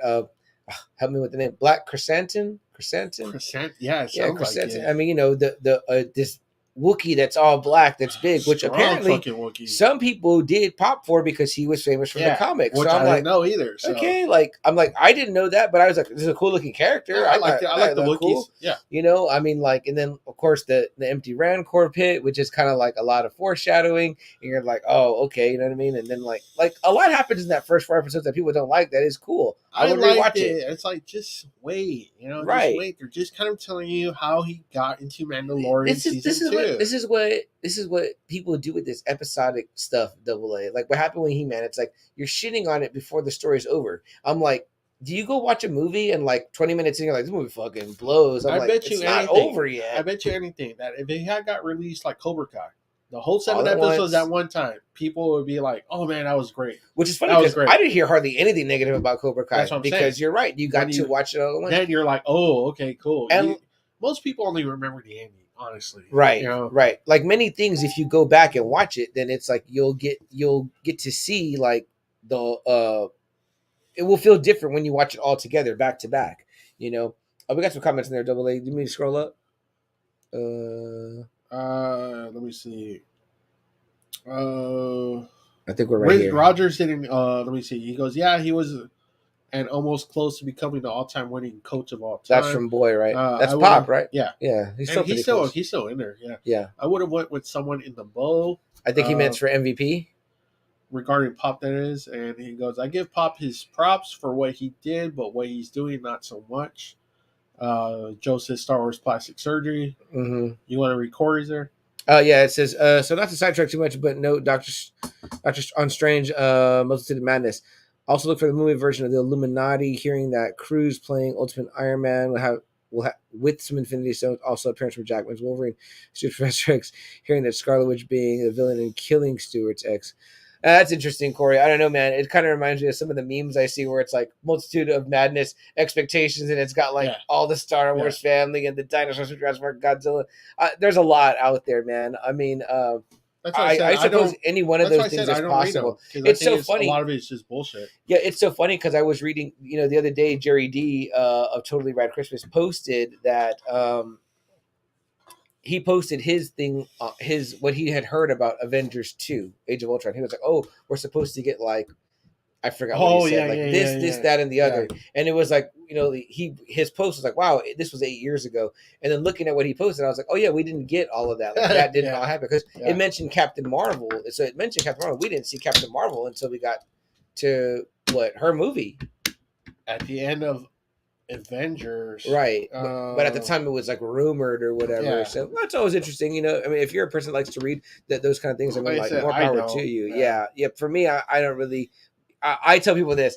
I didn't even buy into, Toby and Andy Garfield being in Spider-Man No Way Home until I saw them in the theater with my own fucking eyes. I was like, that's when I was like, now it's real. You know what I mean? Like, I've seen it. Now it happened, Riz says, take Cup off the team and the Rams don't make it anywhere. It's hard. It's really funny because that was an argument I read online for Rodgers. They were like, the Packers would have won 2 or maybe 3 games without Rodgers. That's why he's the most valuable. I was like, wow, so you go based on how shitty the rest of your team is? Like, what is that saying? No. Like, he's not running into touchdowns or catching the ball. I mean, I'm not going to say the guy's not great. I wouldn't. He's great. I'll take him in New England. Won the MVP, you know what I mean? Like, it just didn't feel right. I don't know. Joe says, me and Chuck would make ourselves taller. If we went to the mods, that probably would definitely be what happened first. And I'd carve out some abs for myself as well. Joe says, badass Sasquatch looking Wookiee. Joe is a huge advocate for the Sasquatch, so I love that. Good point, Joe. And then Rich says, I think maybe they should have recasted, and he might not be as cool now because he's older and not that athletic. If he was moving around like then, he'd be a badass like we expected him to be. Well, and that's the problem is that they have him out of his helmet a lot, which I know I don't want to be like saying what Kevin Smith said, but it's like the thing that's cool about Din Djarin and the Mandalorian is that we all know that sometimes it's not Pedro Pascal in the suit. Yeah, they get someone equally sized, but maybe that can do all that cool shit. It's like they have Boba without his helmet a lot in the first couple of episodes. It's like, put him in the helmet and let him do some cool shit. Let him fly around in the rocket pack. He could have killed a couple of those assassins. You got to remember too. I mean, how old do you think he was in Clone Wars? Honestly? Right. He looked older in that movie. No. But the Boba Fett, the character. Oh, the character. How old do you think Boba Fett's supposed to be in the Clone Wars? Right. Yeah. I mean, he's already way past 30s. It's got to be like about 30 years that the Empire have ruled before Luke brings him down. So he's got to already be about 40 something. Yeah, that makes sense. And then I think Mandalorian is 5 years after Return? Right. I mean, so you're putting him at 45? Maybe. And we're watching this Book of Boba Fett around that time? Yeah. No, that's interesting. That's very interesting. He could be in his 50s. I mean, shit, we don't know. I'm not yet 45, and I'm probably not moving around as spry as Boba Fett. And remember, in the first 4 episodes, he was damaged. He's still really not healthy. The first 4 episodes. Yeah. So. Oh, let's see what else here. Boy says Rodgers quit on the Packers for about 2 or 3 years ago. Did not deserve the MVP. Good stuff. And then Corey says, we'll see. But my main source is a YouTuber I told you about, Cosmic Wonder. He told us that Captain Marvel wouldn't show up until the end fight, and telling us all 3 Spiders would be in months ago. That's why I post his videos on y'all's Facebook page. Charles, you've seen them. Yeah, man, for sure. Yeah. No, that's fine. It's just, like I said, I don't read shit like that. Yeah, me too. If I think there's going to be spoilers, I won't really look at it because I like it to be like a total surprise. Because I did that when I was for the prequels of the Star Wars, and a lot of that shit didn't happen. So that's why I just gave up on everything like that. So. Well, again, for me too, like we've talked about now, it's like even if I knew someone was like, "Hey, here's like a script," before it comes out, I would be like, "No, thank you," because I would rather just be surprised. I mean, if no one told me Hayden Christensen was coming back on Obi-Wan and I saw him, I popped, or they said Vader was coming back, I'd be like, oh shit. I almost feel it's kind of unfortunate now that we have to know some things first. Like I don't want to really. I would have popped harder not knowing that Hayden Christensen was going to be it. Had I seen, I would have been like, oh my god. Yeah, you know like if I saw Vader in the Obi-Wan series, I would be like, holy shit. There's some things that happened in this series that I didn't know were going to happen. Surprised, honestly. That's just me. I just like being surprised. No, I get it. I like being that fan, that Luke, I'm your dad. Right. Like, holy shit, what the fuck? Vader's his dad? Like, I like being that guy. We talk about how we wish we could have had that moment, but it always felt like we grew up knowing that already. Yeah.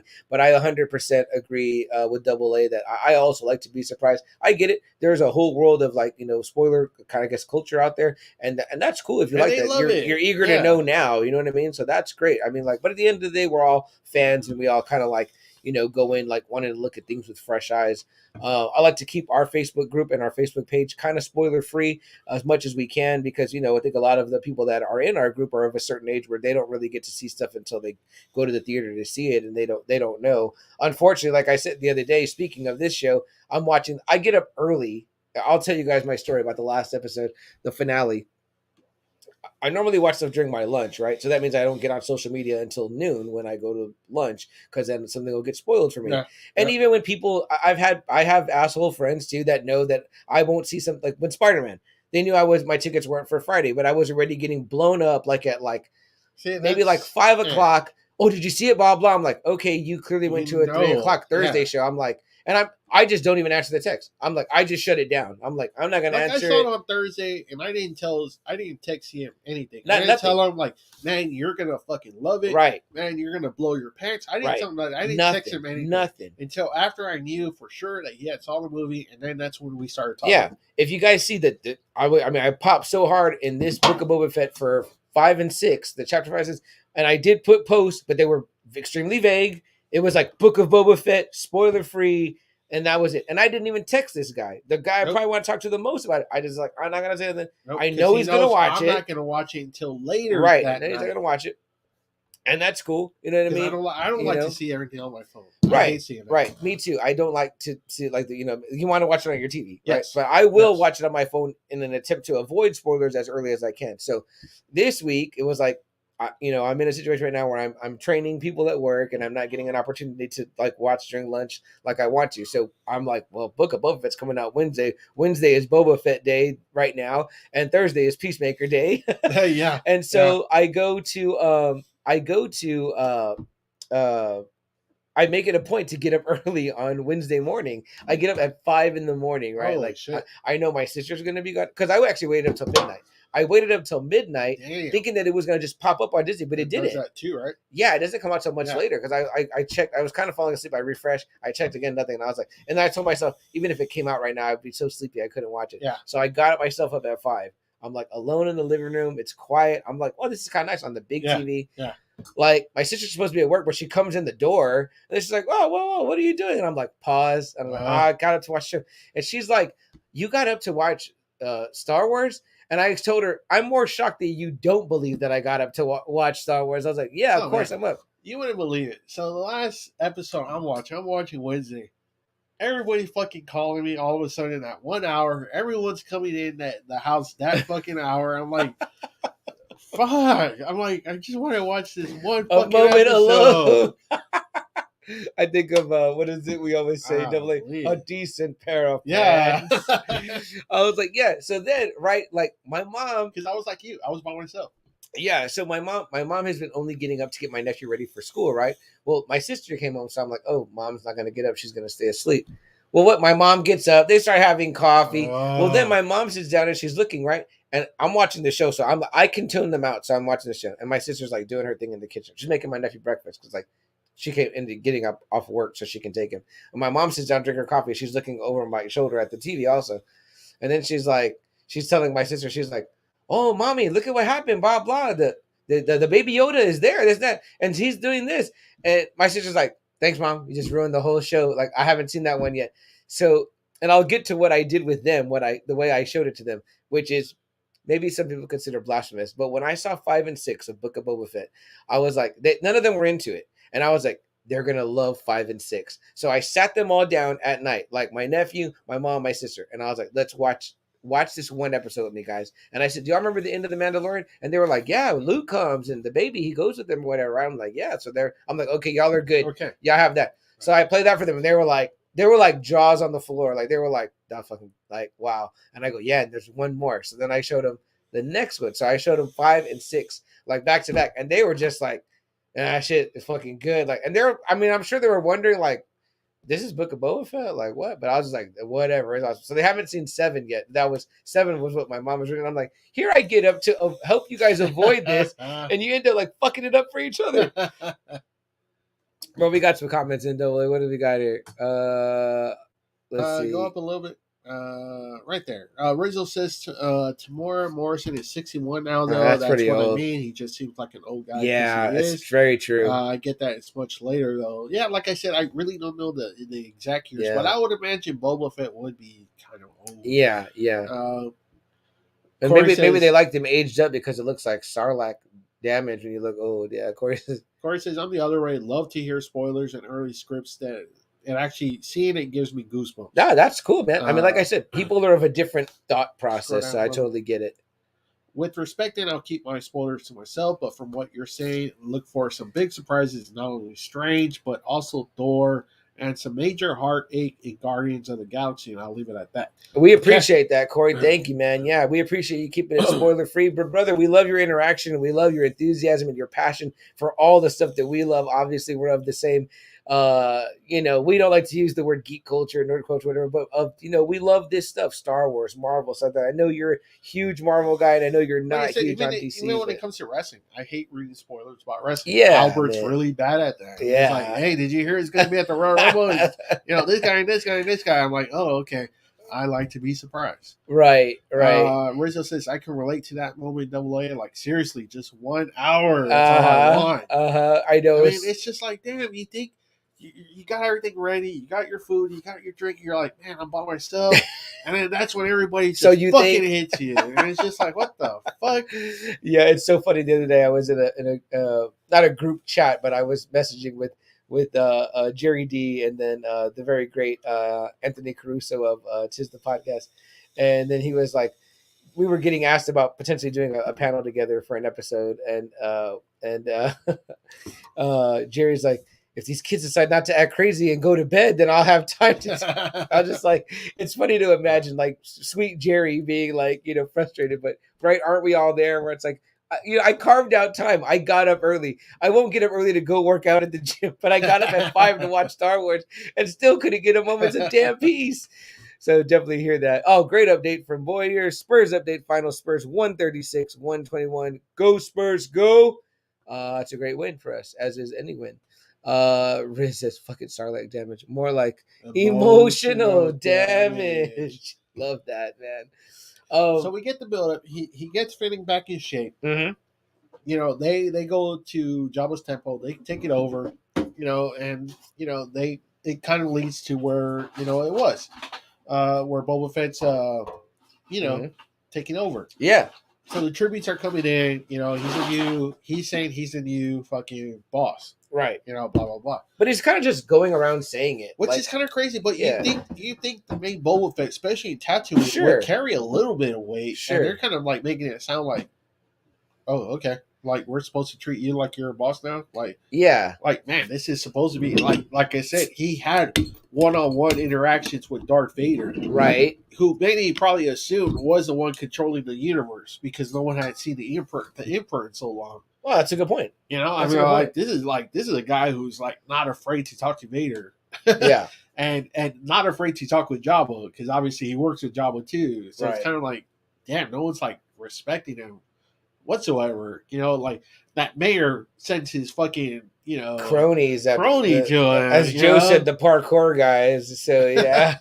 And it's kind of like, man, what the fuck? Like everything is just like going the way it's supposed to, and everyone's pretty much like sticking up your ass, you know. I mean, it's the only one saving face throughout all this to me is Fennec. And in the meantime, I am getting into the flashback Tusken story, you know what I mean? And like as he's like learning, and then as they get, I liked it. Hurt, I liked all of that stuff. I liked the building of the stick. I liked him trying to help him out. It sucks when they all get massacred. Yeah, I thought the Jaffe staff, I think that's what it's called, the Jaffe staff. I thought that was very neat. I was like, oh shit, he's like one of them. Like that's pretty cool. And I think the one that kind of had like the hair, the leader or whatever. I think they were saying that was a female that played it. Oh, okay. And she was great too. Like they're fighting. You know, this kind of shows you this is how he got that style that he later used in the Mandalorian when he was like really whipping ass. You know what I mean? Like, and how he got that Jaffe stick from the Tuscans or whatever. You know, and also too, how about this? Because one of the things I was reading, I had a post early on our group. Which I'd seen this T-shirt years ago or whatever, but I always thought it was a cool T-shirt because it was funny. It was like tongue in cheek, you know, like it's the Raiders logo, but instead of the Raiders pirate, it's the Tusken Raider there. And I remember thinking when I'd seen that shirt years ago, like that's a cool shirt. And I put that logo up on one of our Friday Night Faithful posts, and I put, man, it seems like this series is making a lot of fans of these guys. I said making a lot of new Raiders fans. Yeah, and it was because I was reading a lot of people posting. Oh man, don't y'all feel now like what Anakin did was even more fucked up, blah, blah. And I was like, well, they killed his mom. Is what people keep forgetting. I'm like, if somebody killed your mom, you might act like Anakin if you had a lightsaber. So while people were trying to make them Tusken seem sympathetic, I was like, I don't know if these are the same tribe or whatever exactly, but let's not forget what happened to Anakin in that situation. They kidnap his mom and then they kill her. Yeah, he basically gets to see her again as an adult man for a second before she dies in his arms. I'm sure the guy was filled with rage, you know what I mean? Clearly, as he went on to massacre all of them. But, you know, yeah. So before we're singing the Tuscans' praises here, you know what I mean?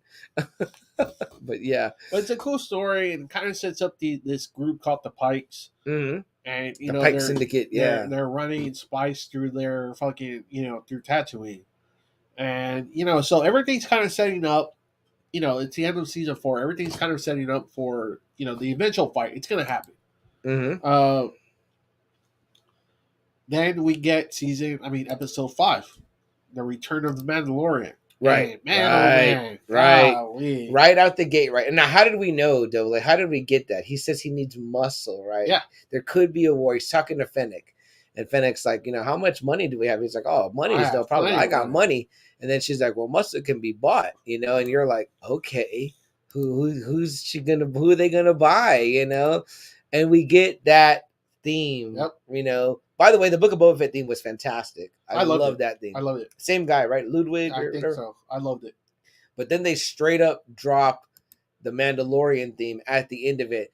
Like, I did not think that I was going to see the Mandalorian in this show. I didn't either. Like, So now again, I was pleasantly surprised. I popped and I was like, man, and I love that whole episode. Yeah. So we're right about to get to chapter 6 of the Book of Boba Fett, but it looks like we have five. It looks like we have another guest here that has popped in that would has a few words to say. Let's bring him on now, guys. Jerry D of Totally Rad Christmas. Jerry D. Jerry. Yo, what's happening, guys? How are y'all? What is up, my guy? How are you doing, sir? I'm great, but congratulations on 100. Thank you so much, Jerry. We greatly appreciate that, man. We know you got there just, a few weeks ago? Yeah, it was like the last weekend of November or something like that. Yeah. Awesome, man. Awesome. It's so funny, right? Because we started podcasting at a very close time. We were March 2020. And you're April? April, yeah. It's funny. You're after us, but hit 100 first, right? Well, I was doing like a million episodes a week. So, the Iron Man of podcasting, Jerry D. Which, by the way, Ludwig Göransson's theme for The Mandalorian, super rad. So Ludwig Göransson, yes. And did you love the Book of Boba Fett one as well, Jerry? I did. I didn't like it quite as much as the Mandalorian's theme, but yeah, I enjoyed both of them for sure. It felt like they almost went hand in hand. I loved them both, but yeah, you're right. Mandalorian slightly over, and we were just talking about you earlier several times actually. But great job. I didn't do it. I swear. No. I know. all good, always. But your great post about the great John Williams had a recent birthday, correct? He did. Yeah, 85? February 8th. How old did he turn? 85? 90. Oh, 90. Yeah. Man, the guy's getting up there, man. Well, here is to the great John Williams, man. How are you doing, brother? How's the show? It's going strong. We just started our third season, and it started off pretty strong, I think, with the lead singer from the Rebel Pebbles from I saw that. That's late 80s, early 90s. Yeah, he was super rad, so fun to talk to, and so that's cool. And then I got a Super Mario Brothers episode dropping soon, and a few other fun ones that I'm excited for. I can't wait, man. I can't wait. I just told Joe and Lucky earlier, I'm always usually like the first one to hear their recent episode.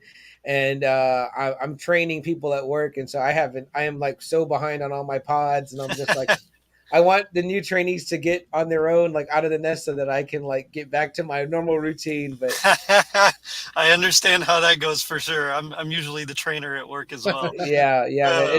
It's kind of nice to see the post-Christmas Jerry, although every post-Christmas is just a pre-Christmas, right? That's true. That's true. It's only, what is it, like 10 and a half months, I think. 10 and a half months. Only. We know Jerry's deep in preparation. Yeah. But, I'm excited. I got some good stuff. And you guys, I mean, Star Wars, how awesome was Cad Bane, right? Oh, I mean, awesome. Oh wow, awesome. I mean, without me having really seen those Clone Wars episodes, I knew who he was. I'd seen his action figure. I was familiar. So when that happened, I was like, oh man, they are really, like you said, Jerry, you had that great post of the kids playing with all the toys, and you're like, this is Dave Filoni and this is Jon Favreau, and they're just, dude, we didn't even talk about it, but Danny Trejo showing up with the sleeping Rancor. Yeah, I was like, new Rancor keeper. Yeah, the Rancor. Yeah, and I saw a great post. Somebody said, "I'm finally going to get what I always wanted: a Danny Trejo Star Wars toy." And I was like, "Oh my gosh, you're right!" Because they make every single character a Star Wars toy. Yeah. I don't know, like, why I didn't think of it before, but it's the gift that I didn't even know I wanted, and now I need it. It's exactly. Like Danny Trejo as a Rancor keeper. Jerry, how were you watching? Were you able to watch like the day of, or did you have to wait, or like how did it work out for you? So a couple of days, like a couple of the weeks, I had to wait, like 2 days or 2 or 3 days. Most of it though, I was able to it's one of those things where like the wife is not super into it. The kids, I kind of want to watch it first just in case. So mostly it was like I'd watch it whenever I could. So like in the shower, as I'm brushing my teeth, shaving, just any That's me. place I could, just I need to get it in before spoilers, Exactly. that kind of a thing. But Yeah. so most of it though, I was able to watch the day of, so I was pretty jazzed about that. That's great, man. That's what And I I tell love the Double A. ending. I mean, I know the ending seems to be really polarizing. Yeah. Even a friend of mine said it was like he felt it was like an episode of Xena, Warrior Princess, and Oh, wow. I was like, dang, that's okay. I That's didn't think it was a lot. like that, but I dug it, man. I kind of just enjoyed the fandom of it all, No, totally, man. I mean, 5 and 6 were so I mean, 6, I posted, I said, this was the No Way Home of Star Wars right here. Yeah. So much. I was I wanted to fall off the couch. I was like, is this happening? Am I seeing all this? It's insane, the Ahsoka Luke moment. Oh, Is yeah. I mean, how many people and he looked much got better peace too. out of that? Yeah. Yeah, and he definitely looked a lot better as well. Right. Yeah, I know. I heard about the deep fake guy and that he worked on it too. So that was really cool too. Yeah. But yeah, man. So were you able to avoid spoilers for the most part, Jerry, before you got to watch? I was, yeah. So Great. I was thrilled.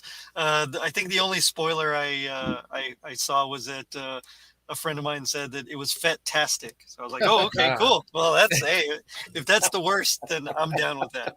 That's not too bad. That's not too bad. And me and Double A differ where I watch just like you sometimes to avoid spoilers while I'm getting ready for work. I'm brushing my teeth and I'm watching, and like you said, or in the shower. But Double A is like, nope, I gotta watch it on my TV, which I would love, in privacy, or even with people that were respectful and gonna watch with me.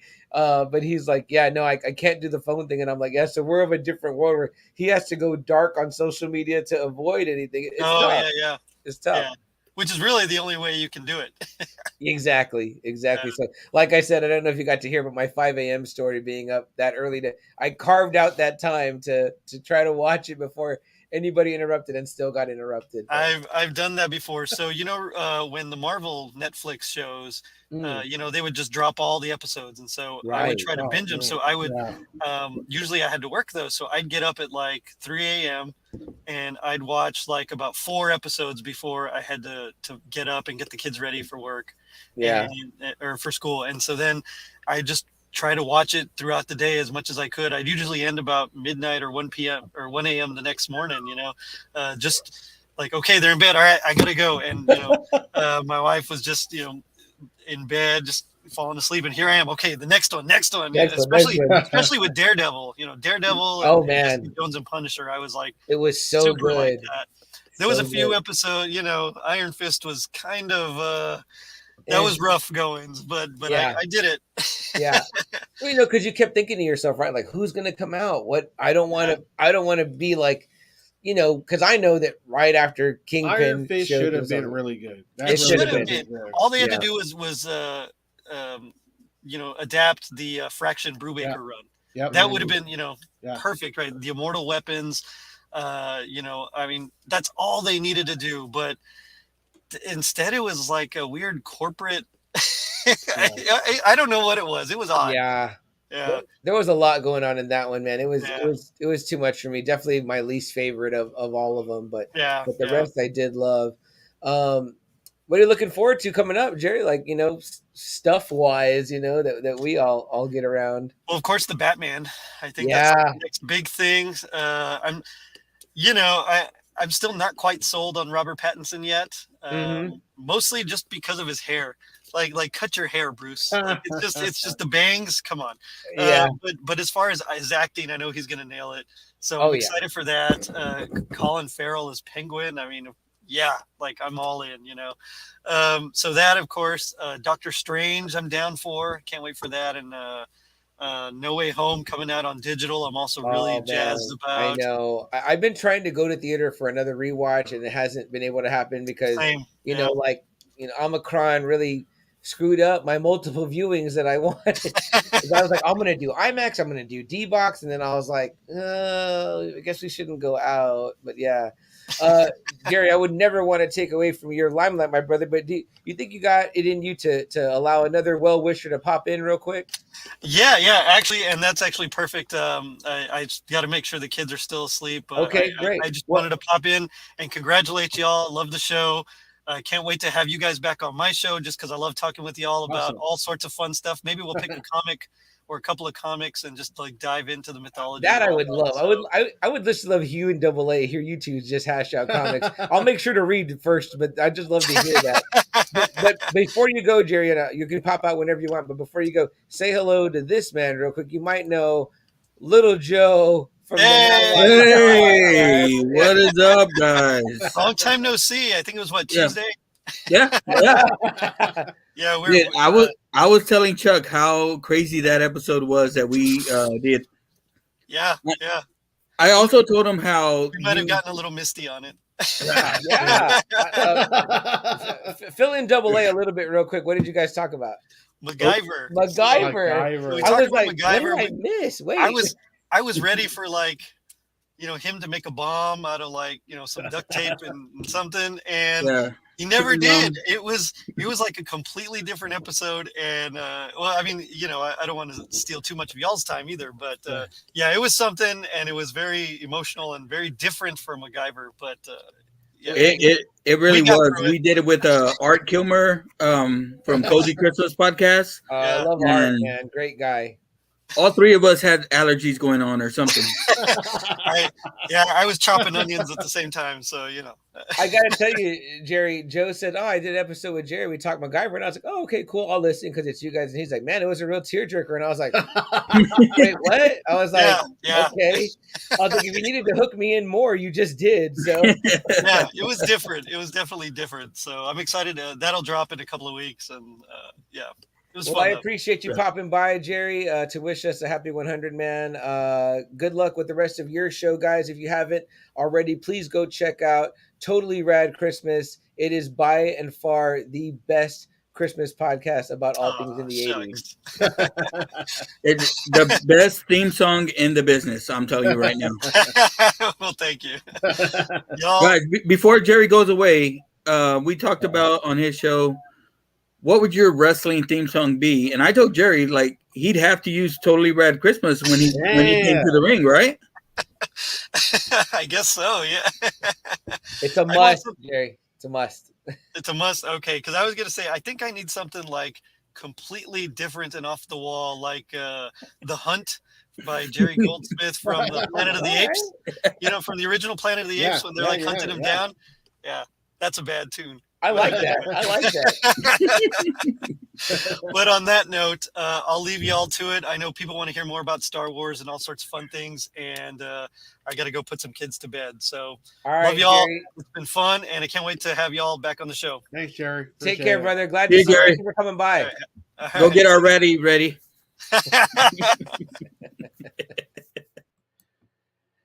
about that, Joe. Joe, what is up, my brother? What's up, man? Well, I had a guest that wanted to be on, so I mean, heard you guys talking about him. Yeah, man. He's all over. He gets around. And how are you doing, my friend? You doing good? I had to talk to my podfathers as it is, isn't it? Well, without which I would be no one. We'll claim it, man. We wanted you and Luck to show up. You guys were my first invite, but I know Luck's working. So yeah, Luck's working, and I've been on the whole show with you guys, but I've been popping in and out because work's been calling me. Yeah. Luck's been calling me, so he's needing parts or something. I like your shirt. Thank you, sir. Thank you. Yeah, that's always been a badass. I love that Jim Lee piece. Jim Lee is a master, man, for sure. I'm telling you. And first off, guys, cheers. Oh. Cheers, my Deftones Phantom Bride here. Deftones beer. And even better, your koozie, Go Hornets, right there. Yes, awesome. Yes, sir. How are you boys doing? How's the big guy doing, man? Baseball right now, right? Baseball season now. Yeah, he has a scrimmage tomorrow, and then we got some pretty good news. College in Kansas called him yesterday, so I'm not so much looking forward to freezing my ass off, but you know, you gotta do what you gotta do, right? Yep, and we know you will, man. We know you Yep, will. you know you will. Yeah, man. How was you guys' most recent episode? I haven't had a chance to listen, but that cover art they get is so great, right? That is. Yeah, that was. Luck did Rosario no justice. Yeah. I'm ruined now for her. Right? Oh my god. You made a great Grogu, though. I did like that. Yeah. Naturally, you know. But the kid we were on with, and I say kid because he was a young guy. But dude was so knowledgeable on Mandalorian, on all things Star Wars. It'd have been great. It would have been, I mean, like double A in there, but a young double A maybe. Oh, okay. A Padawan. You guys recorded before the final episode, right? Yes. And I didn't know that it was just going 7. Like, I figured they were gonna go at least 10, right? What did it go? 7? That's a weird number. Yeah.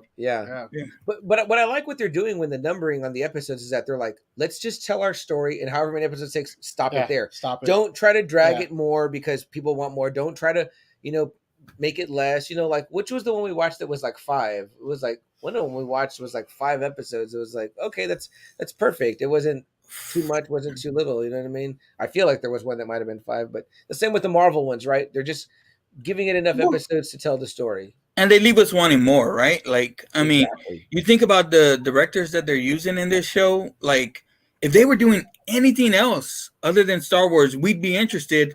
But it just so happens to be freaking Star Wars stories. Yeah. So it's like a double. We're already invested, and we're double invested. Like Bryce Dallas Howard, she's already done like 2 episodes, and those are like some of the most popular Star Wars episodes. Is the one that she's directed. It's like, damn. And the first stories that break are like, oh, fans want her to direct a movie, and I'm like, why? You're just gonna shit on it when it comes out. Why? So yeah. But even that, like, people were shitting on it, saying, well, she only got it because of her dad and because he did Solo and everything like that. But her episode stands on its own, right? Oh yeah, her episodes were her amazing. Work. Yeah. So Joe, did y'all just cover? Was your episode about y'all just covered up until what had came out? Yes, and we covered everything like that. The kid, again, his name is Adam. He was putting together his own Boba Fett costume, so damn nice. That's pretty cool. He's a podcaster as well, or? Yeah, he is part of Lux Group, and it was funny, guys, because I jumped on late with him. I mean, things have been crazy as of late with work, and Lux telling him, hey, like, this guy Joe, he's really just a decent, good guy. He's not like one of the guys in the group. And I was like, oh man, that shows how little Luck knows me. I was gonna say, clearly he hasn't hung out with you and had a beer with you before, because I have. Oh well, me and Luck, we got together. Like, it was one of the first times that we actually got to go and hang out, and we went to Thirsty's I think the day before Christmas Eve, and nice. Yeah, we tied a few on. Yeah, well, y'all right here in the hood. That's awesome. Yeah. Well, cool. As you can see, I'm stuck in my bedroom today, but pretty soon here, I'm going to be moving, and I've gotten promise, guys. I'll be able to have my own little podcasting space. Yeah. Very nice, my friend. Very nice. Well, congrats on the new, soon-to-be new digs. We can't wait to see it. Obviously, Double A was also blessed with this lovely room that we have here to allow us to commit this bullshit we're doing right now, Oh, but I mean, congrats, guys, on the 100 episodes. I mean, as you know, I am a completist fan. I'm proud to be, one of the people that I guess you can call a friend that grew from a fan. So, authentic. I mean, I didn't know you guys before, and it feels like we've known each other since freaking forever. So. Absolutely, Joe, and we appreciate that, man. Earlier Double A mentioned, that one of the things we said was like, hey, even if we just are doing a show with one fan, we'll keep it going. And I think for a while it felt like that one fan might have just been you, man. And we appreciate that, man. And you know what, Joe? Thank you also, because I know we say that, we might be you guys, quote unquote, podfathers only of Now Watch This, because Lucky was so kind to have us on his show when he was just doing Just a Dork Dad, and getting to know him and what a great guy he was, and then out of that, you introduced us to so many cool people like Jerry D, Anthony from Tis the Podcast, and that whole group. And we've, fostered all these friendships. You know what I mean? Yeah. And we just had earlier on, Chris Rizzo, from Invincible. The great, yes. Yeah, man. So much good stuff to look forward to. And he says he's working on something real special that involves all the potters like us. So I can't wait to see it, Well, I'm not going to spoil anything, but I'm growing out this mustache just for Rizzo. Damn. Okay. You know what I'm talking about. And no, Chuck, I'm not giving mustache rides, okay? Okay, just about to ask. You read my mind.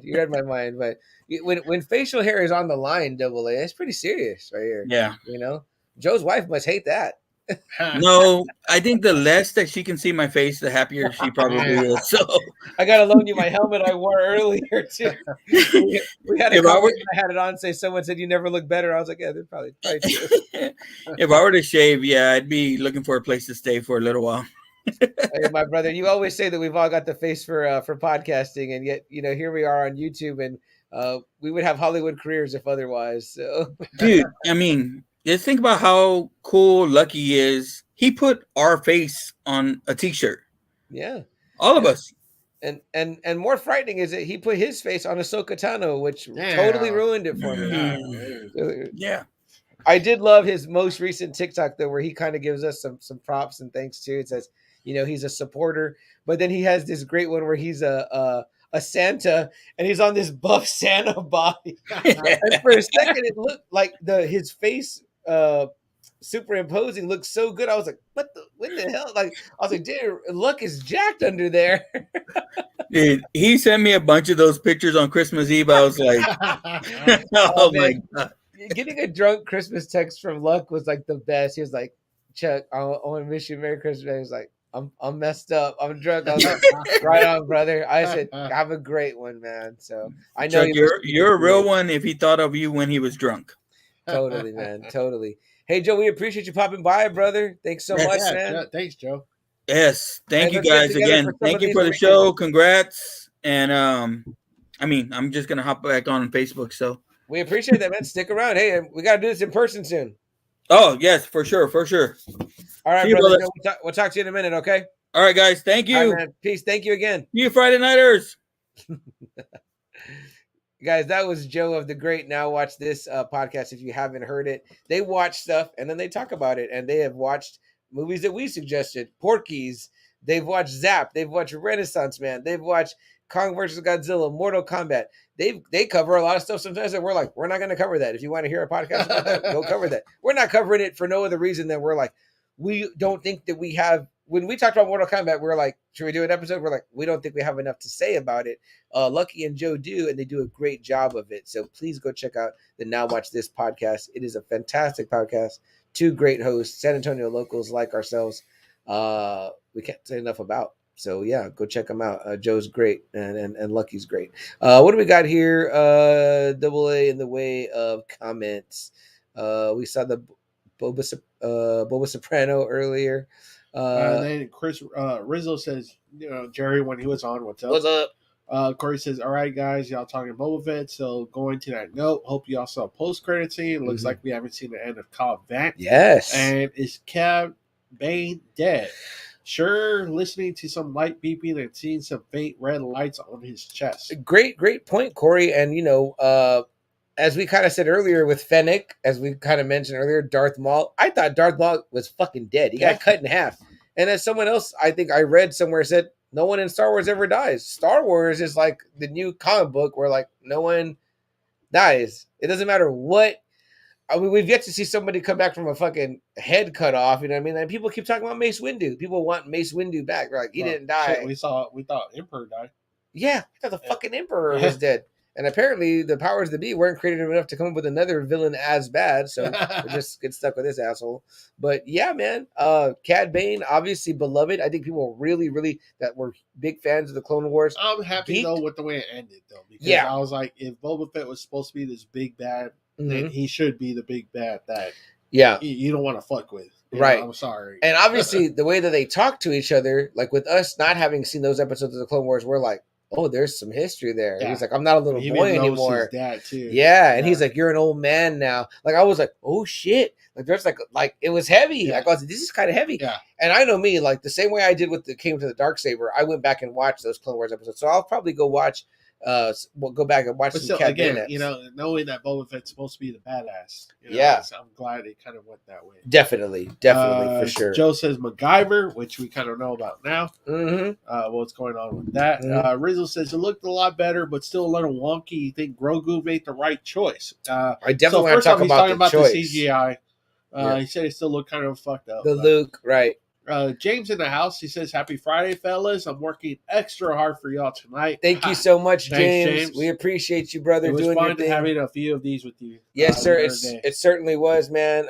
We missed you, kid, and keep working hard. Keep your head above. Keep working, man. And I think I'm going to see you this weekend. I think definitely on Super Bowl Sunday. Cool. So Cool. I'm going to try to make some nice buffalo chicken dip. It's going to be really good. Ooh. So we'll see you Sunday then. Rachel says, but was Luke dealing with in absolutes with Grogu? Kind of messed up to force a 5-year-old, 50-year-old to make a lifelong decision. And that's an That's interesting why point. Luke is never going to be the best. And we saw what happened with his other. We teacher. see how his academy kind of turns out. Yeah. Corey says, I'm not interested in Netflix Daredevil or Punisher. I'm sure Feige going to reboot the characters. Maybe not. I hope not all the way, Corey. Man, and I don't know how if you're willing to give those shows another chance, but I love those two shows. But Marvel did work on those shows. Right. Okay, so I mean, it's kind of hard to say they're going to reboot something that they worked on. Right. Yeah, they take place in the Marvel U, and they're there before they had the Disney Plus. It was Netflix, and they adapted it for those. Even what they did with Kingpin with Hawkeye, I mean, I didn't think that it was like a big change. It was like, Kingpin was like, maybe he appears to some people slightly stronger in this Hawkeye show where he was like, look, Hawkeye knew how dangerous he was, so it's not like overblown, right? And even the actor who plays Kingpin, Vincent D'Onofrio, has come on and said, hey, if you go back to this episode of Daredevil, like I throw this person around the same way I did. Come out and say, he says the same way I did Kate Bishop. But it was like a guy. I think it might be Daredevil. He was like I'm throwing him around too. If you read the comics, it's not far fetched. No, that's Kingpin. Yeah. Okay. Imagine it like almost like not even like a sumo, but like the sumos are supposed to be super strong or whatever. You know what I mean? But like Vader, Big Van Vader, right? Like he looked like a fat guy, but Vader would fucking crush you. Fucked up. Yeah, he was fucking super strong, man. And remember this too. It is a comic book. Yeah. So please remember that. Now I'm thinking Big Van Vader might have made a great Kingpin. I still like Michael Clark Duncan. That was good. That was good too. Rizzo says Rob Pattinson's emo hair with the eye makeup, very timely with resurgence of these music festivals. Very nice. Just kidding. When we were young. But he goes, just kidding. Yeah. I don't care about the dude's hair. He's supposed to be, I guess, early Batman. This is kind of like, I guess, around year one. I don't care about the eye makeup either because they all had eye makeup. It's just when they took off the mask, it wasn't there. Yeah, but which I always hated because I can eyes. Clearly see that your eyes are painted. Ben Affleck, I just saw fucking Justice League the other day. It was on TNT. You could clearly see the fucking makeup. Michael Keaton in Batman Returns. That was the worst part when he digs up, and I was like, what? Wouldn't it be all smudged? I think you even see the mask too where he doesn't have the makeup. Like I'm like, avoid those tight shots if you're gonna do that. Like, because that's hey guys, Batman wears makeup. Maybe Peacemaker is right. You know who doesn't wear makeup? Superman. Superman does not wear makeup. And Peacemaker. So there's that. He might have a fake. He might have a digitally removed mustache, but that'd be the most. Oh, and Riz did say Rob Pattinson. I like that. Joe, what's up, brother? Up? Wow, MacGyver. Yeah, I felt the same way. I was like, I cannot think of a single MacGyver episode that would even make me remotely tear up. And that's what I cheer up at anything. Yeah, I cried during a Whataburger commercial one time. Holy fuck. Even Boy says, wow, MacGyver. Riz says, always love that cover art that Lucky does. Yeah, that's fucking funny. Yeah, it really is funny, man. I love how Luck always puts Joe on the females too. Yeah, like what the I guess Luck took this time. This time he was like, I'll go ahead and be Ahsoka.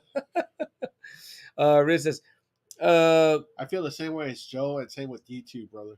Thank you, guys. Joe says, boys, one of the things I wanted to mention was how proud I was to hear all y'all on Totally Rad Christmas. It was awesome. I guess that's our Robotech Thank episode, you, man. probably, Hey, most likely. these guys were giving me a lesson in Robotech. I was like, wow, okay. Hey, Jerry was into it too. He actually got into the cartoon. So Yeah. that was awesome. Yeah. Too. And for me, that was the most Robotech I'd ever watched. So that was really cool. And Rizzo says, yeah, I like that they had the eye makeup. Soups got worked in that Russian Joe, though. Don't forget. Motherfucker. That's not canon. Oh, my goodness. Oh, my goodness. The Thundercats show, Joe says, yeah, man, that might be one of our finer episodes for sure. Love that. Love the Thundercats episode with Jerry D. Whatever. Back to Boba Fett. Okay, back to Boba Fett. So already we've had a lot of comments kind of already about the end. So obviously, big reveal was, Cad Bane, this famous bounty hunter from the Clone Wars cartoon. I think he even came out in Rebels and even the other one, the more recent, the Bad Batch, from what I've heard. Yeah. And so he's iconic. And yeah, here you have Dave Filoni and Jon Favreau doing their thing again, and Robert Rodriguez too. Let's not take away from that. And they're saying, hey, let's give them the live action version of this character. And the first thing I saw about it was some guy went and like tightened up the look. He was like, he should look more like this. And it was like, you're like, oh, damn. Like when he shows you the side by side with the cartoon and how he would have done, I guess, like the mock up of the show version. But that voice was cool. That was. I'd never really can't particularly pin his episodes down in the Clone Wars. And I've seen, a lot of them. I did like an essential watch. Like there's a way you can look up and see like essential episodes. For whatever reason, he didn't seem to pop out in that many of those, but definitely a cool looking character. What'd you feel about him, Double A? Cad Bane? I liked it too. It's fine. Bounty hunters, that's a whole other level. So I was fine with it. So, and like no mention really of his name either to like the last episode. Like it's like, we're like, okay, like, other people might be like, who was that guy? Like, I know when my sister, mom, dad, and girlfriend watch, they're not going to know. They're just going to be like, oh, that guy seems like a badass. But I knew, I was like, oh, and I even knew his name because I was like, I know that much, even though I don't know the character. I was like, oh shit, fucking Cad Bane. Like, that's pretty badass. And like bringing this guy back, Yeah, it was cool. It was a cool introduction. It's cool what he did to, what's his name? Cobb Vanth. Cobb, yeah. And the other guy, I kind of thought about it, like Corey mentioned earlier, like, is this the last of Cobb Vanth? Because he just shoots him once. The other guy, he shot a bunch of times against the wall. A shitload of times. It was like he was trying to make a point. I was like, fuck. I was like, all right. I liked it. It was a cool introduction. One of probably the best cool introductions in a live action. So that was pretty cool. Yeah. And it's kind of like you kind of figure this dude's either on the same level as Boba Fett or maybe number 2. So it's kind of like shit, the Pikes got someone that could maybe counter Boba Fett while they counter his game. So it's kind of like, okay, cool. Yeah. So what I read briefly in the brief, what you could say research that I did is that supposedly after Django was killed, by Mace, that the next best bounty hunter was Cad Bane. So you pretty much have him as it was the number 2 until Boba rose up. Right, probably. Right. Boba rose up. Yeah. So I thought that was awesome. You know what I mean? I didn't want to see Cobb Vanth in a sense die. You know what I mean? Which hopefully no, I didn't either. I liked his character a lot. Oh, I love Timothy Olyphant in that role. He's fantastic. I mean, Cad Bane is a cool character, I think. So I hope based on what we did see at the very, very end is that it looks like he's in Boba's bacta tank, and also the guy there that modded Fennec is there. Yeah. So you're thinking so I was to like, yourself, shit, he's gonna get some work. Yeah, I mean that's cool. Keep him around. I mean, I dig it or whatever. I dig I want a really good look at their blasters because when you see their blasters in the holsters, they look like old timey revolvers. Like the old West revolver. So I'm like, I want a good look at that blaster. Hans has that other end. What else do we got here? Rizzo says, the soup comments will ruffle some feathers. It's so wrong. My dad even messaged me about it, and he doesn't even read the books. He was like, what are they doing? Yeah. Well, Rizzo, I can tell you from everything I read, that book's going nowhere. The sales are dropping fast, so no one likes it. Jack's back. He said, see, I'm saying it was heavy. Channeling my inner Doc Brown. Wait, it has nothing to do with it. Yeah, man, absolutely. Hey, Jack. Where we're going, You don't need roads. I appreciate all you guys being here tonight Yeah, for so- the big 100. Episode 5 comes out, everyone fucking explodes. It's pretty much a Mandalorian episode. Oh Fennec my comes out at the gosh. end, says that, we need help. Will you come with us? And he was like, he already knows Boba Fett. How about He's him like- giving the money back? You Yeah, know, he was he's like, it's on the house. It's on the house. Yeah. Mando's gonna do one on the house. Yeah. How about him swinging around the Darksaber? And learning more about the Darksaber. Again, if you haven't really watched the cartoon or anything, it was pretty interesting. We see the armor again, Mhm. which I love. I love the armor. I got to meet her, the actress that plays her. It was fucking awesome. Yeah, that was cool, You know, right? so I love it. That other fucking Mandalorian that all Yeah, of a sudden, Vizsla. she The gets- Vizsla family, very famous in the Clone Wars cartoons. She- Have you gone back? Like, what's No. your experience with that? Okay. No, I've only seen a few episodes where Maul dies, where Ahsoka feels Anakin Yeah. becoming Darth Vader, Yeah. her and Darth Okay. Vader, dueling, Yeah. all that. So, but not too much. Again, it's kind of hard for me to go back and kind of catch up on shit like that. Okay. I saw the Clone Wars when Lucas was involved. Okay. Those 3-minute episodes that he did, Right.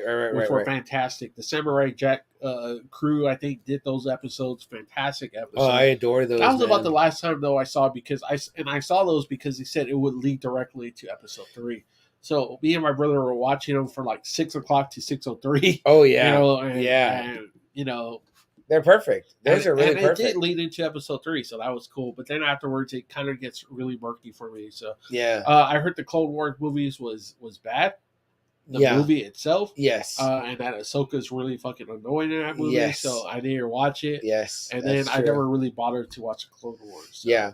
The cartoon really does evolve and gets really that's what I tight. heard. Yeah. Jason's saying good night. Good night, Good night, Jason. Jason. We appreciate you being here for episode 100, brother. Get some rest. We'll see you next Friday. I'll make sure to bring the beer. But yeah, the cartoon really does evolve and gets a lot better. And it's really great when you can go out there and there's so many fans. And I think even Disney itself has released like these essential they Ahsoka have. lists. Yes, they have. Essential Clone Wars watches. Like, you don't have to watch them all. These No. are the really great ones. And they're not wrong. The Yeah. ones I have watched and I've gone back to some of those lists are really great. I watched the Mandalore saga. It 100% ties in. It's very informative in that way. You're like, oh, like that's cool. That's what they're talking Yeah. about. Like that's neat. But man, it was great to, see Mando. It was great to see him swinging the Darksaber around. And It was cool. it was neat to see him get challenged and then continue to win. Yeah. But what sucked was when out of nowhere, the armor is like, have you taken your helmet off? And I was like, why is she asking him that shit? Yeah. And he's like, he hesitates quick. It's still quick though. It's like, Yeah. yeah, I have. She's like, oh, well, you're no longer Mandalorian. I'm like, just like that? But see, Like, remember what the that's why fuck? what's her name? Katie Sackhoff's character, Mhm. Bo-Katan. Bo-Katan. Is like, oh, you're one of them. You're the fanatical, Right, the fucking fanatics, Mandalorian yeah. sector. Which I had read one time, I think I mentioned this before, was that there is a section Yeah. that includes that Vizsla family in the cartoon that's called the Death Watch or whatever. But that's not them because they take their helmets off too. So there must be another sect of And like they said, Mandalorians. this is like the fanatical side, Right, right. The ones that believe every fucking word about the Mandalorian legends and Yeah. everything that just will not take their fucking helmet off, nothing. So Right. it's kind of like, damn. Yeah, it's pretty crazy, man. And I know a lot of people did pop too because I know that there's a scene. The scene, and we kind of going back here to backtrack a little bit, but when Boba tells the Jenny Trejo character, the Rancor Wrangler, like, oh, I want to ride it, you know what I mean? And he's like, I've ridden things bigger. Yeah. Everyone knew that was like people that knew that was a callback to when he's riding I believe it is the mythosaur or whatever the big dinosaur he's riding in the old holiday episode. So that was like a direct callback to his first appearance. So that's pretty neat, you know what I mean? But the armor does talk about like, oh, that the legends say that a Mandalorian will rise up and ride the mythosaur, which is that beast that's on their emblem. Yeah. That's what it's called. Yeah. So that was all really like, wow, okay, that's pretty cool, So there's a lot. Again, there's a lot going on, behind the scenes. Let me ask you something.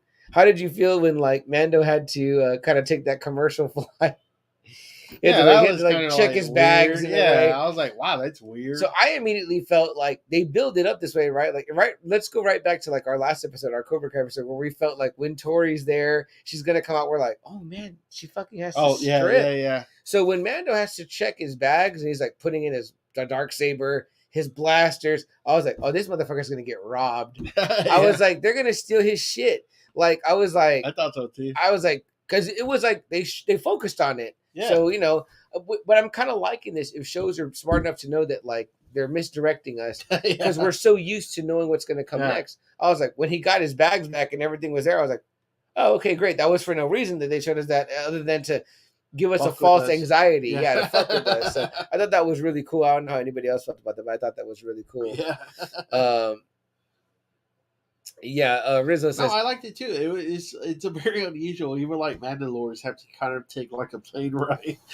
Yeah, right. Well, because you know, again, the direct callback to if you watch the Mandalorian, like the fucking Razor Crest got blown up. I know, you know but it's just it's funny that even him he had to take a plane and check his bag in, and all the weapons had to be taken off. Yeah. That was a fun scene, and man, it was just a really cool episode, and a callback to episode 1 with the what do you call it, the star fighter, the Naboo Starfighter. Yeah, definitely. Yeah, I was like, oh wow, shit, that's from episode 1. I was like, badass. Reconnecting with some of the people again, and I'm not gonna lie, I was really hoping Cara Dune was gonna come back. I was really hoping for it, but yeah, Ali, I know she's still on everyone's shit list. Yeah, well, I love seeing Amy Sedaris again. As in the role of I forget the character's name. That's what I was trying to look up real quick. Her character's name in the show. But I was hoping she would have come out. I was hoping that Mando would have caught her too. Maybe some help from the New Republic. I was hoping that but I know Gina Carano's not everyone's favorite, right? Right, because political views get in the way of the acting's role. Oh, even sure, though they're good in it. Yeah. Absolutely. But no, it was definitely fun. Like I said too, though, to see like the Amy Sedaris character. Like this is this little mechanic that has been in several episodes. Like he keeps going into her. She's snarky, and she talks about like, oh, I dated a Jawa once, blah blah. Harry, furry, real furry, and you're like, what the fuck? That's like, gross. Okay, like this is like a different aspect of this. So, but yeah, she's like telling Mando, like, no, like give this ship a chance. You know what I mean? Like, we'll soup it up. Which I was like, it's cool that he has the ship, but I was kind of like, man, this ain't like a bounty hunter ship. Right? He has no room for bounties. Where's he gonna?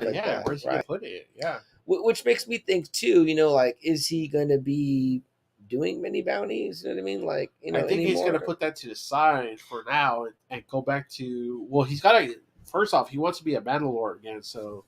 Yes, that's like his next quest. Yeah, so let's back up a little bit to that, right, Double A? So he gets told that he's not going to be a Mandalorian anymore. But before that, before he even defends and wins with the Darksaber, he's showing the armor of the Beskar spear. Yeah, and then she's like, "Oh, this is dangerous." She gets kind of mad. Yeah, yeah. She's like, "Where'd you get this from?" And he's like, "Oh, from this person. I won it in combat again. Another win for Mando."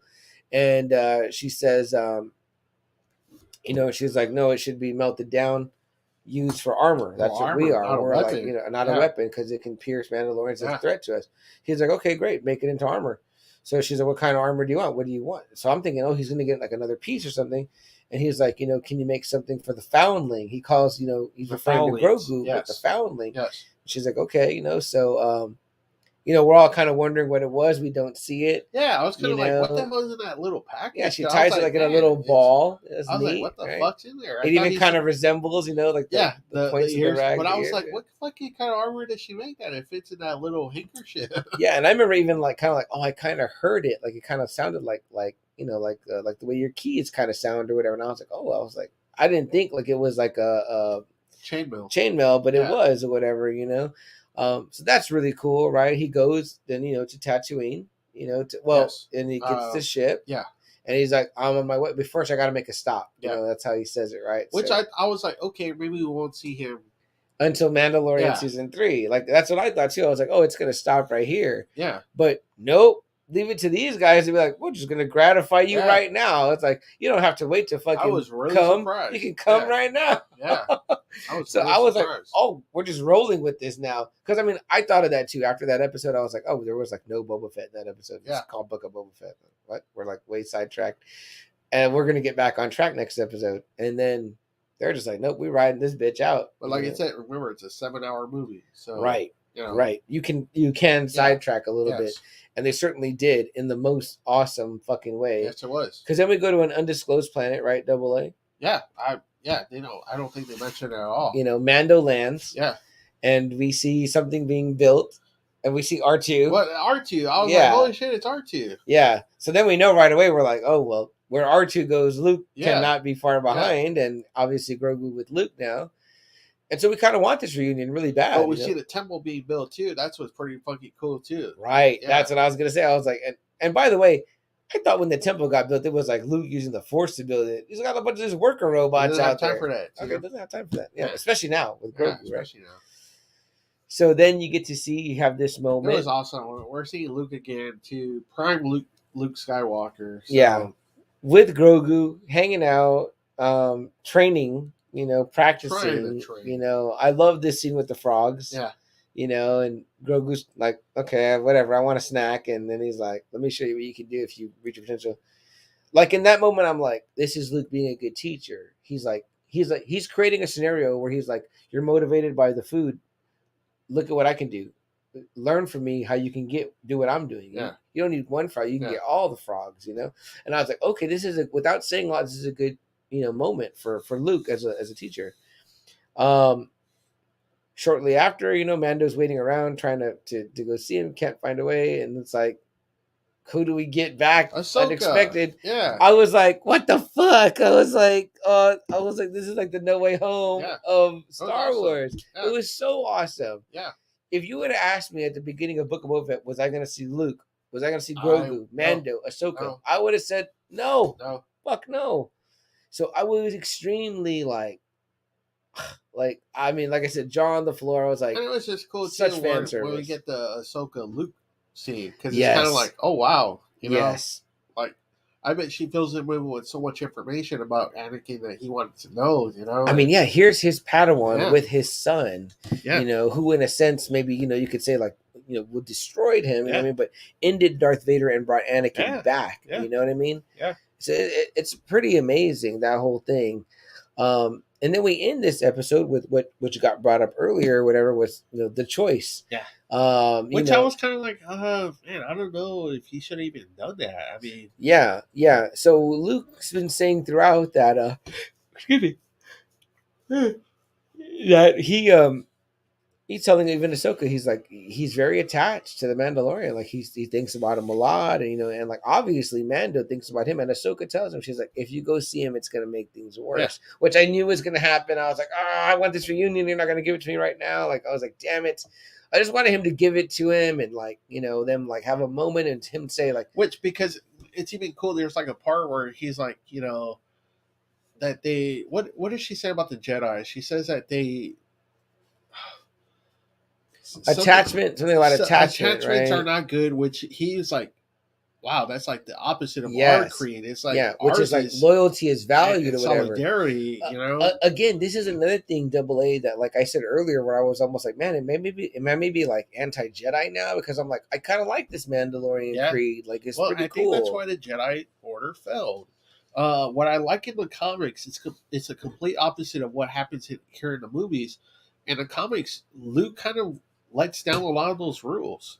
Yeah. Where you can marry. Yes. You can have attachments. Yeah. And the Jedi Order flourishes. He's with that Mara Jade, Yes. right? Yeah. Which he they himself. completely abandoned in these movies, where it's just he still Right. keeps with the fucking Jedi ways. Yeah. Which even Yoda tells him in The Last Jedi are just all bullshit. Yeah, you know? I hate to say it too, but it's like a lot of the stuff like Dooku said in like Yeah. Attack of the Clones was Yeah. right, where he's like, you know, like, you know, the dogmatic views. Yeah. You're like, yeah, damn, they were pretty like set in their fucking ways. And it was Unfortunately, the only one that was able to kind of, you know, stay strong with the Force was Obi-Wan. He was like Right. the only one, but right? other than that, I mean, it's kind of a terrible order, honestly. Yeah.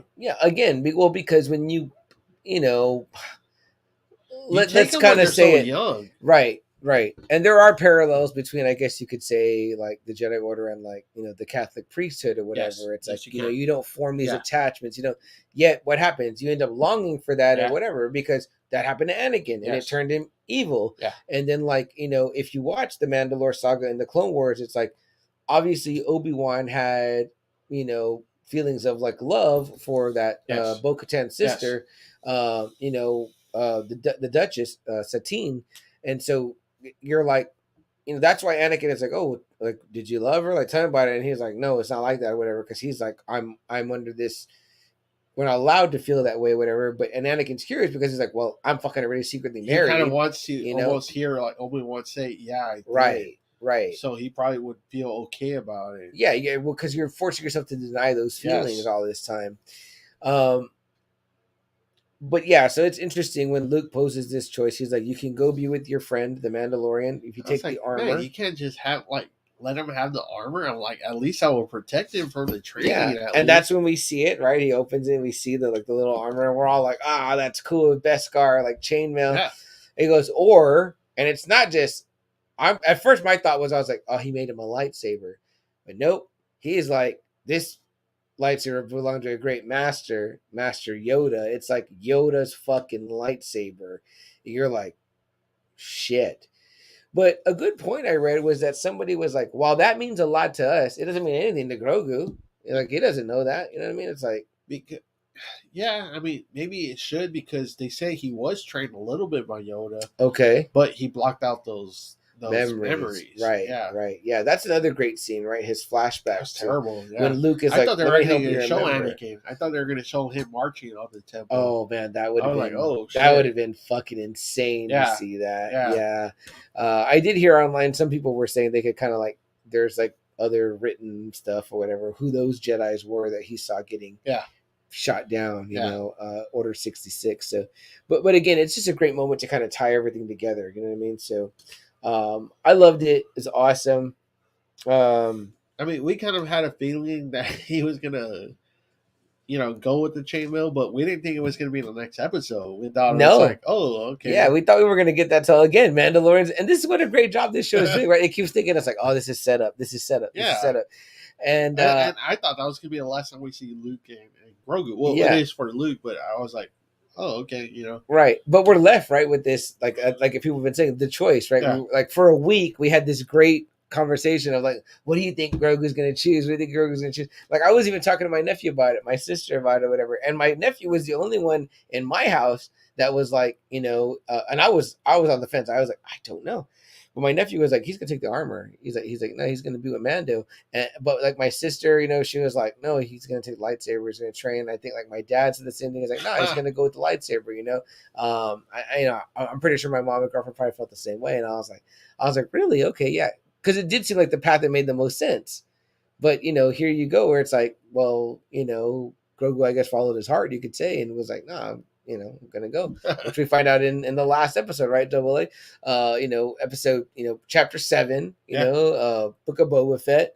Obviously, Boba Fett's got to come back into play, and man, I thought it was great. The episode is like, I wanted to fast forward real quick to you, but like we get to this point where it's like, Mando and Boba are holding down the fort.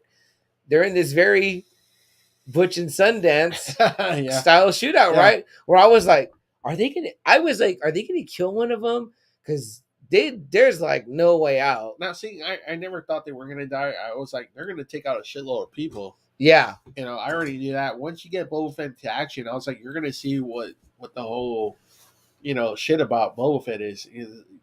He's not going to be easily defeated. No, yeah. So it was kind of like, okay, here we go. And sure enough, we saw it. We saw him take out a shitload of people before they got really into trouble. Right. I love when he like finally fires that big rocket. Obviously, he's fired it a couple times, I think, since we've kind of resurged. But I was like, this is going to be the Boba Fett that everybody wants. Yeah. And sure enough, it was. So. It definitely was, man. And it definitely was really great to have him side by side with Mando fighting. And they obviously look cool. I like how he tells him too, because like Mando's kind of telling him like the whole creed and everything. He's like, you really believe that Bata father? That pretty much that bullshit. You really do believe that bullshit that Mandalorian stands for?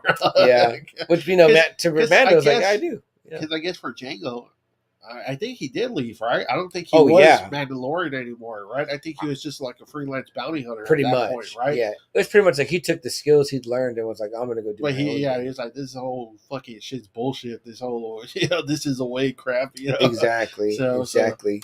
Yeah, so that was very it was a cool interesting. scene. We get the all-out war that it's been building up to, the Pikes against Boba Fett, against Mando, Fennec, his other guys, and it was a badass, really action-filled episode.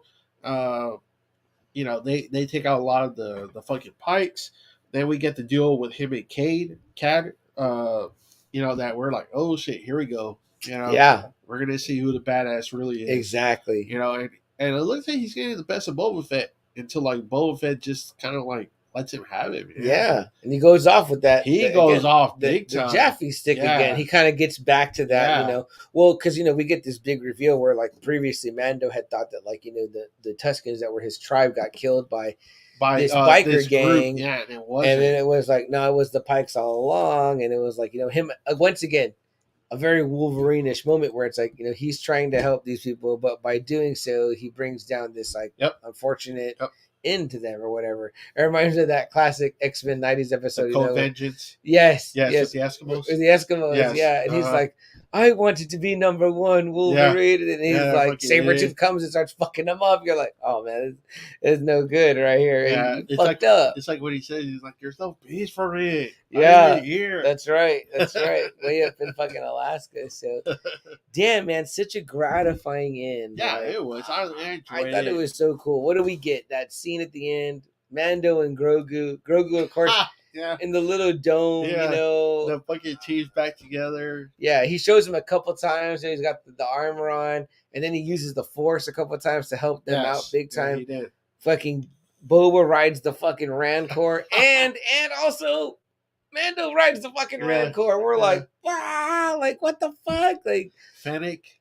Yeah, she kicked a lot of ass. That scene at the end with her when she gets to the Pikes, that was fucking. I fucking loved that. It. Was Braveheart when he fucking is like, oh, y'all fuck me over? Yeah. I got y'all. Fennec was like, that for me was like. I loved how she killed the bear. Yep. That sorry ass that choke bear. That fucking hung that motherfucker.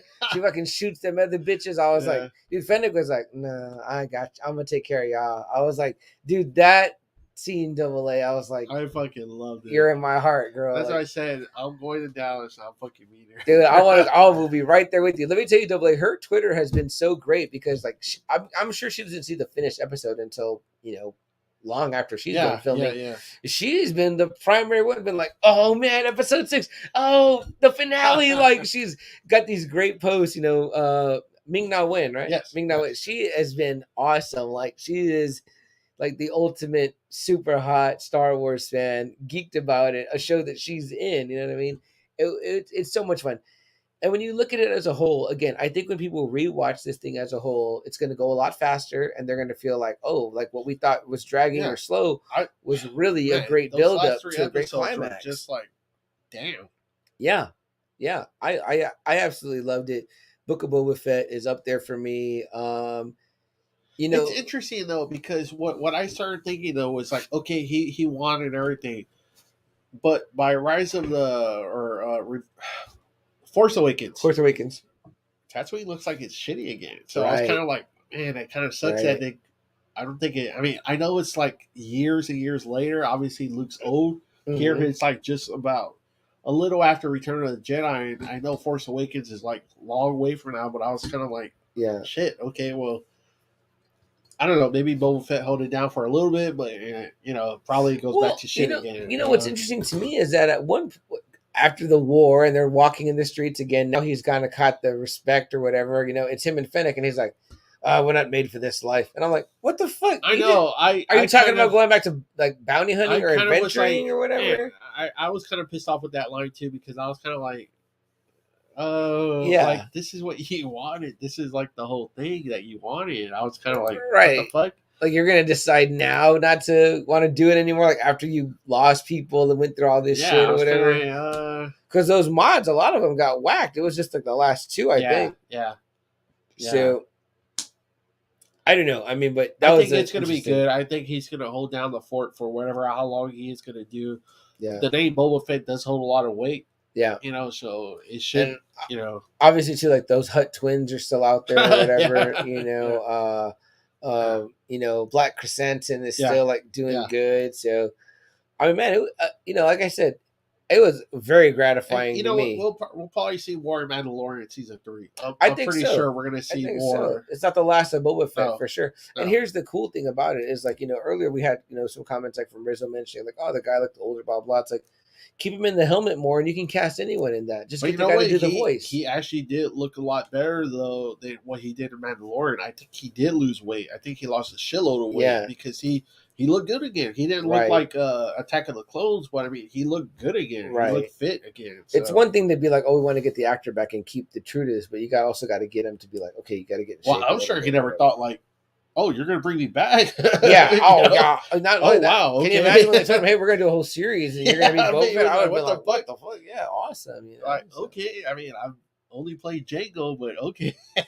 Yeah. Totally amazing, man.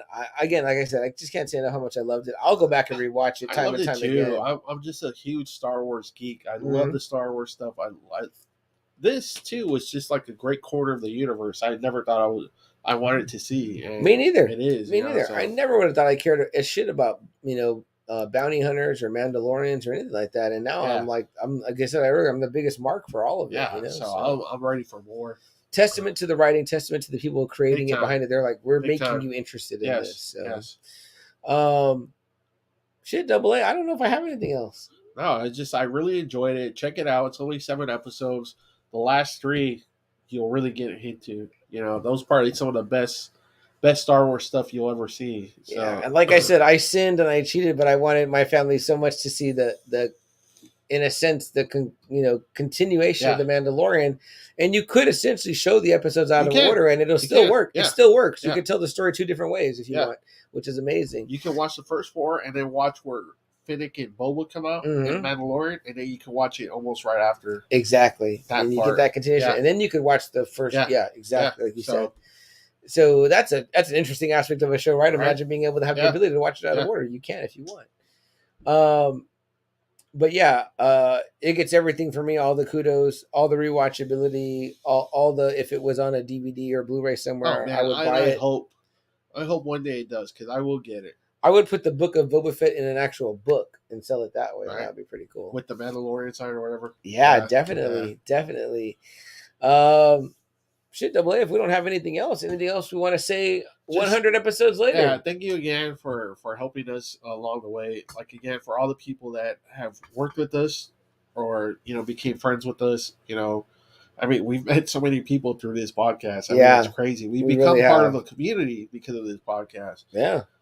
Me and Sam never thought that there was any kind of web or community like this, you know, and we got attached to it pretty good. So, yeah.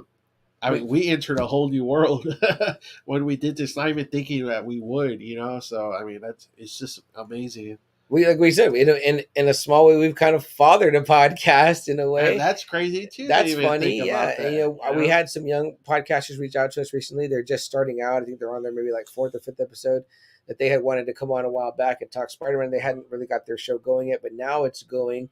We definitely want to bring them on to say hello. There were a lot more people that I think wanted to come on and say hello. Like I said, like Untamable Amy, you know, Jess, you know, Foxy Roxy, you know, John, Sean, who came on for our one of our episodes where we talked wrestling for him and Joe. It's probably me and George. Yeah. So there were definitely some people that we wanted to get on to hopefully pop in. But, you know, again, we're trying to cover a subject and have that. We could do a whole show where people just come on and pop in and talk. And maybe we will one day do that. That'd be neat to do too. Yeah, here's to episode 100. Episode 100, brother.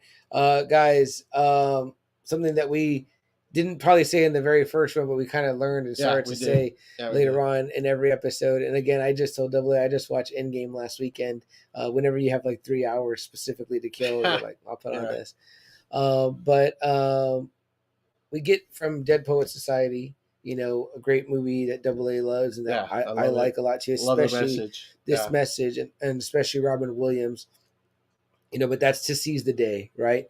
Make your mark. Yeah. Make your note, your music note in the world.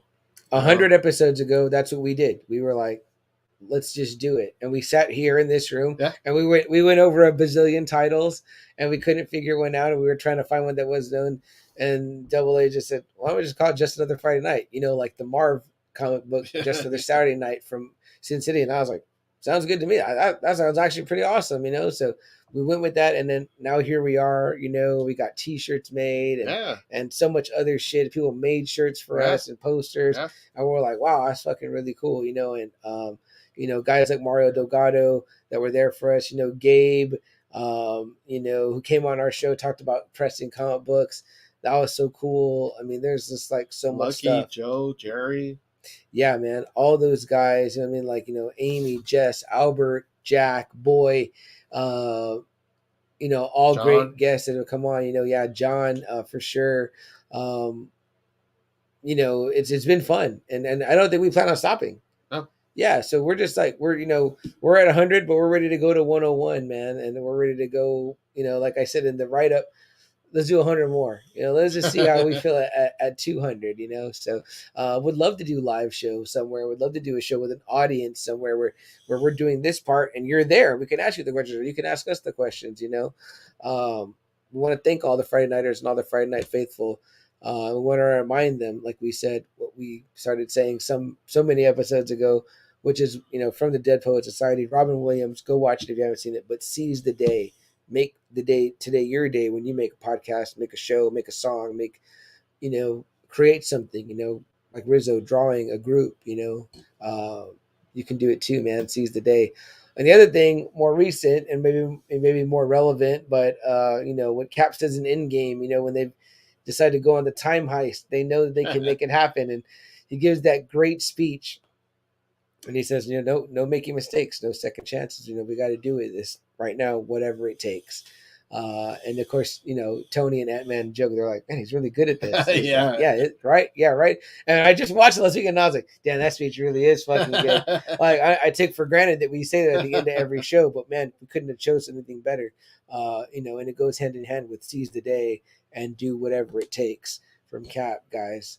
So for myself, CM Chuck, 100 episodes later, this is just another Friday night. And the man across from me, Double A. Adamantium Adam, guys. It's been great sitting and chatting with you. Book of Boba Fett. On this episode, we're calling Book of Just Another Friday Night. I'm CM Chuck. I'm Double A. We'll see you guys next week for another episode. 101, Double A. 101. Let's get it done, brother. All right, guys. You have a good night. Safe weekend. Enjoy. Happy Valentine's.